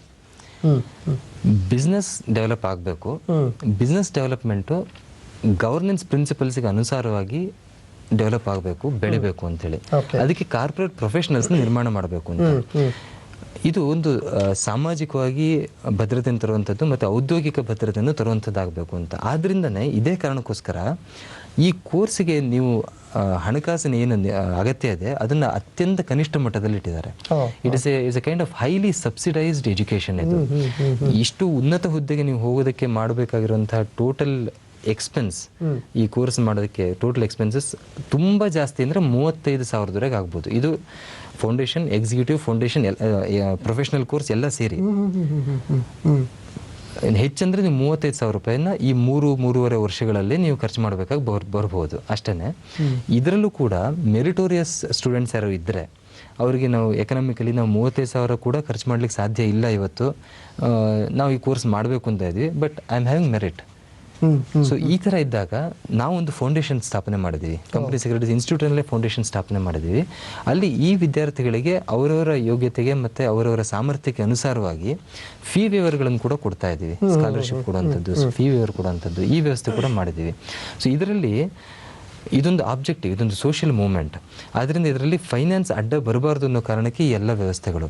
ಇಲ್ಲಿ ನಾವು ಬೇಕಾಗಿರುವಂಥದ್ದು ಆಸಕ್ತಿ, ಕಮಿಟ್ಮೆಂಟ್, ಇದು ಬೇಕಾಗಿರಬೇಕು, ಬದ್ಧತೆ ಬೇಕು. ಮತ್ತೊಂದು ಕರೆ ಇದೆ ಸರ್, ಹಾವೇರಿಯಿಂದ ಮಲ್ಲಿಕಾರ್ಜುನ್ ಅವರು. ಮಲ್ಲಿಕಾರ್ಜುನ್ ನಮಸ್ಕಾರ. ನಮಸ್ತೆ ಸರ್. ಕೇಳಿ ಸರ್ ಪ್ರಶ್ನೆ. ಸರ್ ನಾವು ಹಾವೇರಿಯಿಂದ ಕಾಲ್ ಮಾಡ್ತಿರೋದು, ಮಲ್ಲಿಕಾರ್ಜುನ್ ಅಂತ. ಹೌದ್ರಿ, ಪ್ರಶ್ನೆ ಕೇಳಿಲ್ಲ ಸರ್. ನಾವು ಇದನ್ನು ಬಿಕಾಮ್ ಆಲ್ರೆಡಿ ಮಾಡ್ತಾ ಇದ್ದೀನಿ ಸರ್, ಈ ಸೆಕೆಂಡ್ ಇಯರ್ ಸರ್ ಬಿಕಾಮ್. ಆದ್ರೆ ನಮಗೆ ಬಿಕಾಮ್ಗಿಂತ CS ಫೌಂಡೇಶನ್ ಈ ಸರ್ 2015 ಫೆಬ್ರವರಿ ರಿಜಿಸ್ಟ್ರೇಷನ್ ಮಾಡ್ತಿದ್ದೀನಿ ಸರ್. ಆದ್ರೆ ನಮ್ಗೀಗ ಬಿಕಾಮ್ಗೆ ಸಿಗ್ತಾರ, ನಮಗೆ ರೆಗ್ಯುಲರ್ ಅಲ್ಲಿ ಹೋಗ್ತಾ ಇದ್ದೀನಿ. ಇದು ಪ್ರೊಫೆಷನ್, ಇದು ಕರೆಸ್ಪಾಂಡೆನ್ಸ್ ಅಲ್ಲಿ ಮಾಡ್ತಿದ್ದೀನಿ ಸರ್ ಇದು CS ನ. ಆದ್ರೆ ಇದಕ್ಕೆ ಯಾವುದೇ ರೀತಿ ನಮಗೆ ಟ್ರೈನಿಂಗ್ ಬೇಸ್ ಏನು ಸಿಗ್ತಾ ಇಲ್ಲ ಸರ್ ಇಲ್ಲಿ. ಆದ್ರೆ ಇದು ನಾವು ಓನ್ ಆಗಿ ಓದ್ಕೊಂಡು ಮಾಡ್ಬೇಕಲ್ಲ ಸರ್, ಯಾವ್ದು ಬೆಟರ್ ಅಂತ ಹೇಳ್ತೀರಾ ಸರ್ ನಿಮ್ ಪ್ರಕಾರ? ಹಾವೇರಿನಲ್ಲಿ ನಮ್ಮ ಸೆಂಟರ್ ಇಲ್ಲ, ಈ ಹಂತದಲ್ಲಿ ಹಾವೇರಿನಲ್ಲಿ ನಮ್ಮ ಸೆಂಟರ್ ಇಲ್ಲ. ಹಾವೇರಿನಲ್ಲಿ ಸೆಂಟರ್ ಇಲ್ಲದೇ ಇದ್ರೂ ಕೂಡ ವೀಕೆಂಡ್ ಸೆಷನ್ಗಳನ್ನು ನಾವು ಬೆಂಗಳೂರಿನಲ್ಲಿ ಮಾಡ್ತೀವಿ. ಅಂದರೆ ವಾರಾಂತ್ಯದಲ್ಲಿ ನಾವು ಕೋರ್ಸ್ಗಳನ್ನು ಮಾಡ್ತಾ ಇದ್ದೀವಿ. ನಿಮಗೆ ನೇರವಾಗಿ ಶಿಕ್ಷಣ ಬೇಕು ಅಂದರೆ ನೀವು ಅದನ್ನು ತೊಗೊಳ್ಬೋದು, ಅಥವಾ ನೀವು ಸ್ವಂತ ಓದ್ಕೊಂಡು ಯಾವುದಾದ್ರು ಪರ್ಟಿಕ್ಯುಲರ್ ಪ್ರಶ್ನೆಗಳು ಇಂತಿಂಥ ಪಾರ್ಟ್ಗಳು ಗೊತ್ತಾಗಿಲ್ಲ ಅಂತಂದರೆ ಅದಕ್ಕೂ ಕೂಡ ನಮಗೆ ಸಂಪರ್ಕ ಮಾಡಬಹುದು. ಈ ಎರಡು ರೀತಿಯಲ್ಲಿ ನಾವು ನಿಮಗೆ ಸಹಾಯ ಮಾಡಲಿಕ್ಕೆ ಸಾಧ್ಯ ಇದೆ. ವೀಕೆಂಡ್ ಕೋರ್ಸ್ ಅಟೆಂಡ್ ಮಾಡ್ಬೋದು, ಅಥವಾ ಇಂತಿಂಥ ಪರ್ಟಿಕ್ಯುಲರ್ ವಿಷಯ ಗೊತ್ತಾಗಿಲ್ಲ ಅಂತ ನೀವು ಫೋನ್ ಮಾಡಿ ಕೇಳ್ಬೋದು. ಇದು ಎರಡು ರೀತಿಯಲ್ಲಿ ನಾವು ಸಹಾಯ ಮಾಡಲಿಕ್ಕೆ ಸಾಧ್ಯ ಇದೆ. ನಿಮಗೆ ಇಮೇಲ್ ಕಮ್ಯುನಿಕೇಷನ್ ಇದ್ದರೆ, ಇವತ್ತು ಇಂಟರ್ನೆಟ್ ಎಲ್ಲ ಕಡೆಯೂ ಇದೆ, ಖಂಡಿತವಾಗಿ ಹಾವೇರಿನಲ್ಲೂ ಕೂಡ ಇದೆ. ಇಮೇಲ್ ನಿಮಗೆ ಸೌಲಭ್ಯ ಇದ್ದರೆ ಅದರಲ್ಲಿ ನೀವು ಪ್ರಶ್ನೆಗಳನ್ನು ಕೇಳಿ ಉತ್ತರಗಳನ್ನು ತೆಗೆದುಕೊಳ್ಳೋದಕ್ಕೂ ಕೂಡ ಸಾಧ್ಯ ಇದೆ. ನಾವು ಬೇರೆ ಬೇರೆ ಪ್ರೊಫೆಷನಲ್ಸ್ ಏನಿದೆ ನಾವು ನಿಮಗೆ ಸಪೋರ್ಟ್ ಮಾಡ್ತೀವಿ, ಇದು ಸಾಧ್ಯ ಇದೆ. ಇನ್ಸ್ಟಿಟ್ಯೂಟಿಂದ ಈ ವ್ಯವಸ್ಥೆ ಇದೆ. ಓಕೆ, ಜಯನಗರದಿಂದ ರಘುನಂದನ್ ಅವರು ಕರೆ ಮಾಡ್ತಾ ಇದ್ದಾರೆ. ನಮಸ್ಕಾರ ರಘುನಂದನ್ ಅವರೇ. ನಮಸ್ಕಾರ ಸರ್. ನನ್ನ ಪ್ರಶ್ನೆ ಏನಂದ್ರೆ, ಇದು CS ಎಕ್ಸಿಕ್ಯೂಟಿವ್ ಅಲ್ಲಿ ಇದ್ದೀನಿ ನಾನು. ಡಿಸೆಂಬರ್ ಅಲ್ಲಿ ಎಕ್ಸಾಮ್ ಬರೀತಾ ಇದ್ದೀನಿ. ನಾನು ಎಕ್ಸಾಮ್ ಬರೆಯಕ್ ಮುಂಚೆ ಏನಾದ್ರು ಕಂಪ್ಯೂಟರ್ ಟ್ರೈನಿಂಗ್ ಅಥವಾ SIP ಟ್ರೈನಿಂಗ್ ಮಾಡೋ ಅವಶ್ಯಕತೆ ಇದೆಯಾ ಅಂತ ಕೇಳಬೇಕು ಸರ್. ನೀವು ಯಾವಾಗ ಈ ಕೋರ್ಸಿಗೆ ಸೇರಿದ್ದೀರಾ? ನಾನು ಈ ಮೇನಲ್ಲಿ ಡಿಗ್ರಿ ಆದ ತಕ್ಷಣ ಸೇರಿರೋದು. ಅಂದ್ರೆ ಈ ವರ್ಷದ ಮೇನಾ? ಈ ವರ್ಷ ಮೇ. ಅದೇ ಒಂದು ಮಾಡ್ಯೂಲ್ ಅಲ್ಲಿ ಅಪಿಯರ್ ಆಗೋಂತ ಇದಿದೆ. ಸೊ ಡಿಸೆಂಬರ್ ಅಲ್ಲಿ ಒಂದ್ ಮಾಡ್ಯೂಲ್ ಬರೀತಾ ಇದ್ದೀನಿ ನಾನು. ಸರಿ, ಅದಕ್ಕೆ ಕಂಪ್ಯೂಟರ್ ಟ್ರೈನಿಂಗ್ ಏನಾರು ಮಾಡ್ಬೇಕಾ ಸೇರಕ್ ಮುಂಚೆ ಅಂತ ಕೇಳೋದು ನನ್ನ ಪ್ರಶ್ನೆ. ಕಳೆದ ವರ್ಷ ಏಪ್ರಿಲ್ ನಂತರ ಸೇರಿದವರಿಗೆ ಕಂಪ್ಯೂಟರ್ ಟ್ರೈನಿಂಗ್ ಕಡ್ಡಾಯ ಇಲ್ಲ. ಅದಕ್ಕಿಂತ ಹಿಂದೆ ಕಡ್ಡಾಯವಾಗಿ ಒಂದು ಕೋರ್ಸ್ ಇತ್ತು, ಅದನ್ನು ನೀವು ಅಟೆಂಡ್ ಮಾಡಬೇಕಾಗಿರೋ ನೆಸಿಟಿ ಇತ್ತು. ಈಗ ಕಡ್ಡಾಯ ಇಲ್ಲ. ಆದರೆ ಕಂಪ್ಯೂಟರ್ನಲ್ಲಿ ಕೌಶಲ್ಯ ಇರಬೇಕಾಗಿರುವಂಥದ್ದು ಇವತ್ತಿನ ಪ್ರಪಂಚದಲ್ಲಿ ಕಡ್ಡಾಯ. ಇವತ್ತು ಕಂಪ್ಯೂಟರ್ ಗೊತ್ತಿಲ್ಲದೆ ನಾವು ಏನೂ ಮಾಡ್ಲಿಕ್ಕೆ ಸಾಧ್ಯ ಇಲ್ಲ. ನಾವು ಕೇಳಲ್ಲ, ಆದರೆ ಪ್ರಪಂಚ ಕೇಳುತ್ತೆ. ಇಲ್ಲಿ ಕಡ್ಡಾಯ ಇಲ್ಲ. ಆದರೆ ನಮ್ಮ ಪ್ರೊಫೆಷನಲ್ ಕೋರ್ಸಲ್ಲಿ ನೀವು ಎಕ್ಸಿಕ್ಯೂಟಿವ್ ಮುಗಿಸಿ ಪ್ರೊಫೆಷನಲ್ ಹೋದಾಗ ಅದಕ್ಕೆ ಒಂದು ಡೆಡಿಕೇಟೆಡ್ ಸಬ್ಜೆಕ್ಟ್ ಇದೆ. ಅದಕ್ಕೆ IT ಬಗ್ಗೆ ಒಂದು ಡೆಡಿಕೇಟೆಡ್ ಸಬ್ಜೆಕ್ಟ್ ಇದೆ. ಆದರೆ ಇವಾಗ ಕೋರ್ಸ್ನಲ್ಲಿ ಮ್ಯಾಂಡೇಟ್ರಿ ಇಲ್ಲ. ಆದರೆ ಕಲಿದೇ ಇದ್ರೆ ನೀವು ಮುಂದೆ ಹೋಗ್ಲಿಕ್ಕೆ ಆಗಲ್ಲ. ಇವತ್ತಿನ ಪರಿಸ್ಥಿತಿ ಅಂಥದ್ದು. ಆದ್ದರಿಂದ ನೀವು ಕಲ್ತ್ಕೊಳ್ಳೋದು ಒಳ್ಳೆಯದು. ಎಸ್ ಸರ್, ಇದಕ್ಕೆ ಸಂಬಂಧಪಟ್ಟಂತೆ ದಿನಾಂಕ ಶುಲ್ಕದ ಬಗ್ಗೆ ಹೇಳಿದ್ರಿ. ದಿನಾಂಕಗಳು ಮತ್ತು ನಿಮ್ಮ ಚಾಪ್ಟರ್ ಮೂಲಕ ಆನ್ಲೈನ್ ಸೌಲಭ್ಯಗಳು, ನಿಮ್ಮ ಸಂಸ್ಥೆಯ ಸೌಲಭ್ಯಗಳು ಕಾರ್ಯಕ್ರಮದ ಕೊನೆಯ ಭಾಗಕ್ಕೆ ಬರ್ತಾ ಇದೀವಿ ನಾವು. ಇದಿಷ್ಟು ವಿವರಗಳ ಕೊಟ್ಬಿಡಿ ಸರ್ ಪ್ಲೀಸ್. ಒಂದು, ಇದಕ್ಕೆ ವರ್ಷದ 365 ದಿನದಲ್ಲಿ ಯಾವಾಗ ಬೇಕಾದರೂ ನೀವು ಕೋರ್ಸಿಗೆ ಸೇರ್ಕೊಳ್ಬೋದು. ಇದರಲ್ಲಿ ಲಾಸ್ಟ್ ಡೇಟ್ ಇಂಥದ್ದು ಅಂತ ಇಲ್ಲ. ಆದರೆ ಒಂದು ನಿಯಮ ಇದೆ, ನೀವು ಪರೀಕ್ಷೆ ಬರೆಯುವಾಗ ನಾನು ಹೇಳಿದೆ ಅವಾಗ ಗ್ರೂಪ್ ವೈಸ್ ಇರುತ್ತೆ ಅಂತ. ಒಂದು ಗ್ರೂಪ್ ನಾನು ಬರಿತೀನಿ ಅಂತಂದರೆ ನೀವು ಪರೀಕ್ಷೆ ತೊಗೊಂಡು ಅಟ್ಲೀಸ್ಟ್ 6 ತಿಂಗಳಾಗಿರಬೇಕು, ಕನಿಷ್ಠ 6 ತಿಂಗಳಾಗಿರಬೇಕು. ಸೊ ಆದ್ದರಿಂದ ನಾವು ಕೆಲವು ಡೇಟ್ಗಳನ್ನು ಇಟ್ಟಿದ್ದೀವಿ. 25 ಫೆಬ್ರವರಿ, 25 ನವೆಂಬರ್, ಈ ರೀತಿ ಒಂದು ಡೇಟ್ಗಳನ್ನು ಇಟ್ಟಿದ್ದೀವಿ. ಆ ಮುಂದಿನ ಜೂನ್ ಎಕ್ಸಾಮ್ಗೆ ಕನಿಷ್ಠ ಇಷ್ಟು ಟೈಮ್ ಬೇಕು ಅಂತ. 2 ಗ್ರೂಪ್ನ ಬರಿತೀವಿ ಅಂತ ಹೇಳಿದ್ರೆ ಕನಿಷ್ಠ 9 ತಿಂಗಳ ಗ್ಯಾಪ್ ಇರಬೇಕು ನೀವು ತೊಗೊಂಡಾಗಿನಿಂದ. ಅದರಿಂದ ನೀವು ಫೆಬ್ರವರಿಲಿ ತೊಗೊಂಡ್ರಿ ಅಂತಂದರೆ, ಫೆಬ್ರವರಿ ಒಂದು ಲಾಸ್ಟ್ ಡೇಟ್ ಅಂತ ಇದೆ, ಆ ಫೆಬ್ರವರಿನಲ್ಲಿ ತೊಗೊಂಡ್ರಿ ಅಂದರೆ ಡಿಸೆಂಬರಲ್ಲಿ ಬರಿಬೋದು ಈ ಥರದ್ದು. ಸೊ ನೀವು ಯಾವಾಗ ಬೇಕಾದರೂ ಸೇರ್ಬೋದು. ಈ ಗ್ಯಾಪನ್ನು ಮಾತ್ರ ಗಮನದಲ್ಲಿ ಇಟ್ಕೊಳ್ಳಿ. ಪ್ರತಿ ವರ್ಷ ಜೂನ್ 2ರಿಂದ ಪರೀಕ್ಷೆ ಶುರುವಾಗುತ್ತೆ, ಡಿಸೆಂಬರ್ 21ರಿಂದ ಪರೀಕ್ಷೆ ಶುರುವಾಗುತ್ತೆ. ಸೊ ಈ 2 ಡೇಟ್ನ ಗಮನದಲ್ಲಿ ಇಟ್ಕೊಳ್ಳಿ. ಅದಕ್ಕಿಂತ ಮುಂಚೆ 6 ತಿಂಗಳಾಗಿದ್ದರೆ ನೀವು ತೊಗೊಂಡು ಒಂದು ಗ್ರೂಪ್ ತೊಗೋಬೋದು, 9 ತಿಂಗಳಾಗಿದ್ದರೆ 2 ಗ್ರೂಪ್ ತೊಗೋಬೋದು. ಇದು ವ್ಯವಸ್ಥೆ. ಬೆಂಗಳೂರಿನಲ್ಲಿ ಯಾವ್ಯಾವ ರೀತಿ ಸೌಲಭ್ಯಗಳಿದೆ, ಅನುಕೂಲಗಳಿದೆ ಅಂತ. Bengaluru one of the excellent chapters ಅಂತ ಹೇಳಿ ಭಾರತ ತುಂಬ ರೆಕಗ್ನೈಸ್ ಆಗಿದೆ. ಬೆಂಗಳೂರಿನಲ್ಲಿ ಅಷ್ಟೊಂದು ಕಾರ್ಯಕ್ರಮಗಳನ್ನು ಮತ್ತು ಅಷ್ಟೊಂದು ಟ್ರೈನಿಂಗ್ ವ್ಯವಸ್ಥೆಗಳನ್ನು ನಾವು ಸೃಷ್ಟಿ ಮಾಡ್ತಾ ಇದ್ದೀವಿ. ರಾಜಾಜಿನಗರದಲ್ಲಿ ನಮ್ಮದೇ ಆಗಿರುವಂಥ ಒಂದು ಸೆಂಟರ್ ಆಫ್ ಎಕ್ಸಲೆನ್ಸ್ ಇದೆ. ಅಲ್ಲಿ ಆ ಚಾಪ್ಟರ್ನಲ್ಲಿ ಸುಸಜ್ಜಿತವಾಗಿರುವಂಥ ಕ್ಲಾಸ್ ರೂಮ್ಗಳಿದೆ, ಅದು ಬೇಕಾಗುವಂಥ ಎಲ್ಲ ವ್ಯವಸ್ಥೆಗಳಿದೆ, ಆಡಿಟೋರಿಯಂ ನಿರ್ಮಾಣ ಆಗ್ತಾ ಇದೆ. ಸೊ ಇಲ್ಲಿ ಪ್ರತಿ ಭಾನುವಾರ ವಿದ್ಯಾರ್ಥಿಗಳಿಗೆ ಸ್ಟಡಿ ಸರ್ಕಲ್ಸ್ ಇರುತ್ತೆ. ಅದರಲ್ಲಿ ಎಕ್ಸ್ಪರ್ಟ್ಸ್ ಬಂದು ನಿಮ್ಮ ಸಜೆಷನ್ಸ್ ಕೊಡೋದಾಗಲಿ ಇದು ಮಾಡೋದಕ್ಕೆ ಮಾಡ್ತಾರೆ. ಅದಲ್ದೇ ಕಾಲಕ್ಕೆ ಸಾಫ್ಟ್ ಸ್ಕಿಲ್ಸಲ್ಲಿ ಟ್ರೈನಿಂಗ್ಗಳಿರುತ್ತೆ. 2 ದಿನ ಟ್ರೈನಿಂಗು, 3 ದಿವಸ ಟ್ರೈನಿಂಗು, ಈ ಥರ ಇರುತ್ತೆ. ಅದಲ್ದೇ ಎಕ್ಸಿಕ್ಯೂಟಿವ್ ಮಾಡ್ತಾ ಇರೋರಿಗೆ 7 ದಿನಗಳ SIP ಇರುತ್ತೆ, ಸೆಕ್ರೆಟರಿ ಇಂಡಕ್ಷನ್ ಪ್ರೋಗ್ರಾಮ್ ಇರುತ್ತೆ. ಅದೇ ರೀತಿ ಎಕ್ಸಿಕ್ಯೂಟಿವ್ ಆಗಿರೋರಿಗೆ EDP ಅಂತ ಇರುತ್ತೆ, ಎಕ್ಸಿಕ್ಯೂಟಿವ್ ಡೆವಲಪ್ಮೆಂಟ್ ಪ್ರೋಗ್ರಾಮ್ ಅಂತ ಇರುತ್ತೆ. ಫೈನಲ್ ಆಗಿರೋರಿಗೆ ಮ್ಯಾಂಡೇಟರಿಗೆ ಮ್ಯಾನೇಜ್ಮೆಂಟ್ ಸ್ಕಿಲ್ ಓರಿಯೆಂಟೇಷನ್ ಪ್ರೋಗ್ರಾಮ್ ಅಂತ ಇರುತ್ತೆ. ಸೊ ಈ ರೀತಿ ಅನೇಕ ಇರೋದ್ರ ಜೊತೆಗೆ ಈಗ ಆಗಸ್ಟ್ 15ನೇ ತಾರೀಕಿನ ದಿವಸ ನಾವು ಒಂದು ಹೊಸ ಇನಿಷಿಯೇಟಿವ್ ಕೂಡ ಅನೌನ್ಸ್ ಮಾಡಿದ್ವಿ, ಮೂಟ್ ಅಕಾಡೆಮಿ ಅಂತ. ನಿಮ್ಗೆ ಗೊತ್ತಿರೋ ಹಾಗೆ ಕಂಪನಿ ಸೆಕ್ರೆಟರೀಸು ಕಂಪನಿ ಲಾ ಬೋರ್ಡ್ ಮುಂದೆ ಹೋಗಿ ನಮ್ಮ ಕ್ಲೈಂಟ್ಸ್ನ ರೆಪ್ರೆಸೆಂಟ್ ಮಾಡಬೇಕಾಗತ್ತೆ. It is like any other judicial body. ಅದ್ರ ಮುಂದೆ ಹೋಗಿ ನಾವು ರೆಪ್ರೆಸೆಂಟ್ ಮಾಡೋದಕ್ಕೆ ಬೇಕಾಗಿರೋ ಸ್ಕಿಲ್ ಸೆಟ್ನ ಇಂಪಾರ್ಟ್ ಮಾಡೋದಕ್ಕೆ ಒಂದು ವ್ಯವಸ್ಥೆಯನ್ನು ಈಗ ನಿರ್ಮಾಣ ಮಾಡಿದ್ವಿ, ಮೂಟ್ ಅಕಾಡೆಮಿ ಅಂತೇಳಿ. You can be part of moot academy. ಆಮೇಲೆ ಎಷ್ಟೆಷ್ಟು ಕಾಂಪಿಟೇಷನ್ಗಳು ನಡೀತಾ ಇರುತ್ತೆ, ಎಲೋಕ್ಯೂಷನ್ ಕಾಂಪಿಟೇಷನ್ಸ್ ಇರುತ್ತೆ, ಈ ಮೂಟಿಂಗ್ ಕಾಂಪಿಟೇಷನ್ ಇರುತ್ತೆ. ಡ್ರಾಫ್ಟಿಂಗ್ ಸ್ಕಿಲ್ಸು ನಮಗೆ ತುಂಬ ಮುಖ್ಯ. ಅದಕ್ಕೆ ಡ್ರಾಫ್ಟಿಂಗ್ ಕಲಿಸ್ಕೊಡೋದಕ್ಕೆ ಅದಕ್ಕೆ ಕಾಂಪಿಟೇಷನ್ ಇರುತ್ತೆ, ಕ್ವಿಜ್ ಕಾಂಪಿಟೇಷನ್ಸ್ ಇರುತ್ತೆ. ಈ ರೀತಿ ಅನೇಕ ಕಾಂಪಿಟೇಷನ್ಗಳನ್ನು ಮಾಡ್ತೀವಿ, ಕಾರ್ಯಕ್ರಮಗಳನ್ನು ನಡೆಸ್ಕೊಡ್ತೀವಿ, ಟ್ರೈನಿಂಗ್ ಪ್ರೋಗ್ರಾಮ್ಗಳಿರುತ್ತೆ. ಇದನ್ನೆಲ್ಲ ಸೌಲಭ್ಯಗಳನ್ನು ನೀವು ಚಾಪ್ಟರ್ ಜೊತೆ ನೇರ ಸಂಪರ್ಕದಲ್ಲಿ ಇರೋದ್ರಿಂದ ತೆಗೆದುಕೊಳ್ಳಲು ಸಾಧ್ಯ ಇದೆ. ಓಕೆ, ಆ ನೇರ ಸಂಪರ್ಕಕ್ಕೆ ಬನ್ನಿ ಅನ್ನುವಂಥದ್ದು ನಮ್ಮ ಕೋರಿಕೆ ಕೂಡ. ಸರ್ ಪ್ರದೀಪ್ ಅವರು, ಈಗ ಇದು ಇಷ್ಟೆಲ್ಲ ಎಕ್ಸಸೈಸ್ ಮಾಡ್ತಾ ಇದ್ದೀರಿ, ನಾವು ಸೇರಿಕೊಂಡು ಪಾಸ್ಔಟ್ ಆಗಿ ಬರೋರ ಆ ಪರ್ಸೆಂಟೇಜ್ ನೋಡಿದಾಗ ಎಲ್ಲೋ ಒಂದು ಕಡೆ ದಿಗ್ಲಾಗುತ್ತೆ. ಅದೇ ಸಂದರ್ಭದಲ್ಲಿ ನಿರುದ್ಯೋಗದ ಹಾವಳಿ ಕೂಡ ದೊಡ್ಡ ಪ್ರಮಾಣದಲ್ಲಿದೆ. ಯಾಕೆ ಈ ಥರದ್ದೇನು ತುಂಬ ಟಫ್ ಇದು? ಇದೊಂದು ಪ್ರೊಫೆಷನಲ್ ಕೋರ್ಸ್. ಇವಾಗ ಏನಾಗತ್ತೆ, ಕಂಪನಿದಲ್ಲಿ ಕಂಪನಿ ಸೆಕ್ರೆಟರಿ ಅಂತ ಇರೋರು ಒಬ್ಬರೇ ಮನುಷ್ಯ. ಈಗ ಆ ಮನುಷ್ಯ ತುಂಬಾ ಸಾಧಾರಣವಾಗಿ ಪಾಸ್ ಮಾಡ್ಕೊಂಡು ಬಂದ್ಬಿಟ್ರೆ ಆ ಕ್ವಾಲಿಟಿ ಅಥವಾ ಆ ಸ್ಥಾನಕ್ಕೆ ಬೇಕಾಗಿರೋ ಅವರಲ್ಲಿರೋ ಏನು ಕ್ವಾಲಿಟಿನ ಅವ್ರು ಬೆಳೆಸ್ಕೋಬೇಕಾಗತ್ತೆ, ಅದು ತುಂಬ ಲೋ ಆಗಿಬಿಟ್ಟು ಅದೆಲ್ಲೋ ಒಂದು ಕಡೆ ಎಕಾನಮಿಕ್ ಗ್ರೋತಿಗೆ ಎಫೆಕ್ಟ್ ಆಗುತ್ತೆ. ಇದು ನಮ್ಮದು ಪ್ರೊಫೆಷನಲ್ ಕೋರ್ಸ್ ಇರೋದ್ರಿಂದ, ಆಮೇಲೆ ನಮ್ಮದು ಸಿಲೆಬಸ್ ತುಂಬ ಕಂಪನಿ ಲಾ ಇದೆ, ಅಕೌಂಟೆನ್ಸಿ ಇದೆ, ಆಮೇಲೆ ಸೆಬಿ ಲಾಸ್ಗಳು ಇದಾವೆ, ಎಕನಾಮಿಕ್ ಲಾಸ್ ಇದೆ, ಎಲ್ಲಾನು ಕಲ್ತ್ಕೊಂಡ್ಬಿಟ್ಟು ಅದನ್ನು ಡೈಜೆಸ್ಟ್ ಮಾಡಿ ಎಕ್ಸಾಮಲ್ಲಿ, ಆಮೇಲೆ ನಮ್ದು ಎಕ್ಸಾಮು ನಾರ್ಮಲ್ ಇದ್ರ ಥರ ಇರಲ್ಲ, ಪ್ರಾಕ್ಟಿಕಲ್ ಅಪ್ರೋಚ್ ಓರಿಯೆಂಟೆಡ್ ಇರುತ್ತೆ. ಸೊ ಅದನ್ನು ಅರ್ಥ ಮಾಡಿಕೊಂಡು ಯಾವ ಥರ ಅದು ಬರೀಬೇಕು, ಅಲ್ಲಿ ಸ್ವಲ್ಪ ಇದಾಗುತ್ತಾ ಇರುತ್ತೆ, ಕಷ್ಟ ಆಗ್ಬೋದು. ಅದಕ್ಕೆ ಸ್ವಲ್ಪ ಪರ್ಸೆಂಟೇಜ್ ಅದರಲ್ಲಿ ಕಡಿಮೆ ಇದೆ. ಬಟ್ ಅದು ಒಂದ್ಸಲಿ ಪಾಸ್ ಆಗ್ಬಿಟ್ರೆ ಉದ್ಯೋಗ ಅವಕಾಶಕ್ಕಂತೂ ಯಾವುದೂ ತೊಂದರೆನೂ ಇಲ್ಲ.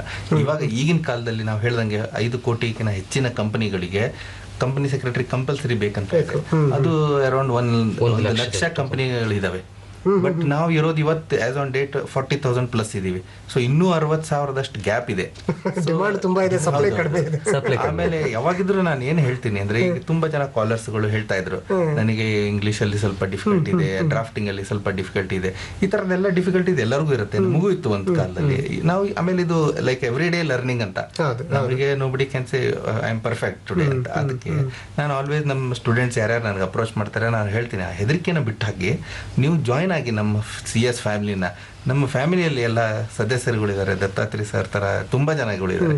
ಅವರು ನಿಮ್ಮನ್ನ ಎತ್ಕೊಂಡು ಹೋಗ್ತಾರೆ, ಕರ್ಕೊಂಡು ಹೋಗ್ತಾರೆ. ಯಾವ್ದಾವ್ದು ವೀಕ್ನೆಸ್ ಇದ್ರು ನಾವು ಆಸ್ ಅ ನಿಮ್ಮನ್ನ ಫ್ಯಾಮಿಲಿ ಮೆಂಬರ್ ತರ ಟ್ರೀಟ್ ಮಾಡಿ ನಿಮ್ಮ ವೀಕ್ನೆಸ್ ಅನ್ನೆಲ್ಲಾನು ದೂರ ಹೋಗೋ ತರ ನಾವು ಅದಕ್ಕೆ ಹೆಲ್ಪ್ ಮಾಡ್ತೀವಿ ಅಂತ ಎಲ್ಲರಲ್ಲೂ ಒಂದು ಕೇವಲ ಇದೊಂದು ಕಂಪನಿ ವಿಚಾರ ಅಷ್ಟೇ ಅಲ್ಲ, ವೈಯಕ್ತಿಕವಾಗಿ ಬೆಳೆಯೋದಕ್ಕೆ ಬೇರೆ ಬೇರೆ ಕಡೆ ತನ್ನ ಕವಲುಗಳನ್ನು ಹರಡೋದಕ್ಕೆ, ಜೊತೆಗೆ ಆ ಮೂಲಕ ರಾಷ್ಟ್ರದ ಮತ್ತು ರಾಜ್ಯದ ಆರ್ಥಿಕ ಪ್ರಗತಿಗೂ ಕೂಡ ಇದು ಎಲ್ಲ ಒಂದು ಕಡೆ ಸೇತುವೆ ಆಗೋದ್ರಿಂದ ಸರ್, ಒಟ್ಟಾರೆ ಇಡೀ ಕಾರ್ಯಕ್ರಮವನ್ನು ದೃಷ್ಟಿಯಲ್ಲಿ ಇಟ್ಕೊಂಡು ತಮ್ಮ ವೀಕ್ಷಕರಿಗೆ ಏನು ಹೇಳಲಿಕ್ಕೆ ಬಯಸ್ತೀರಿ ತಾವು?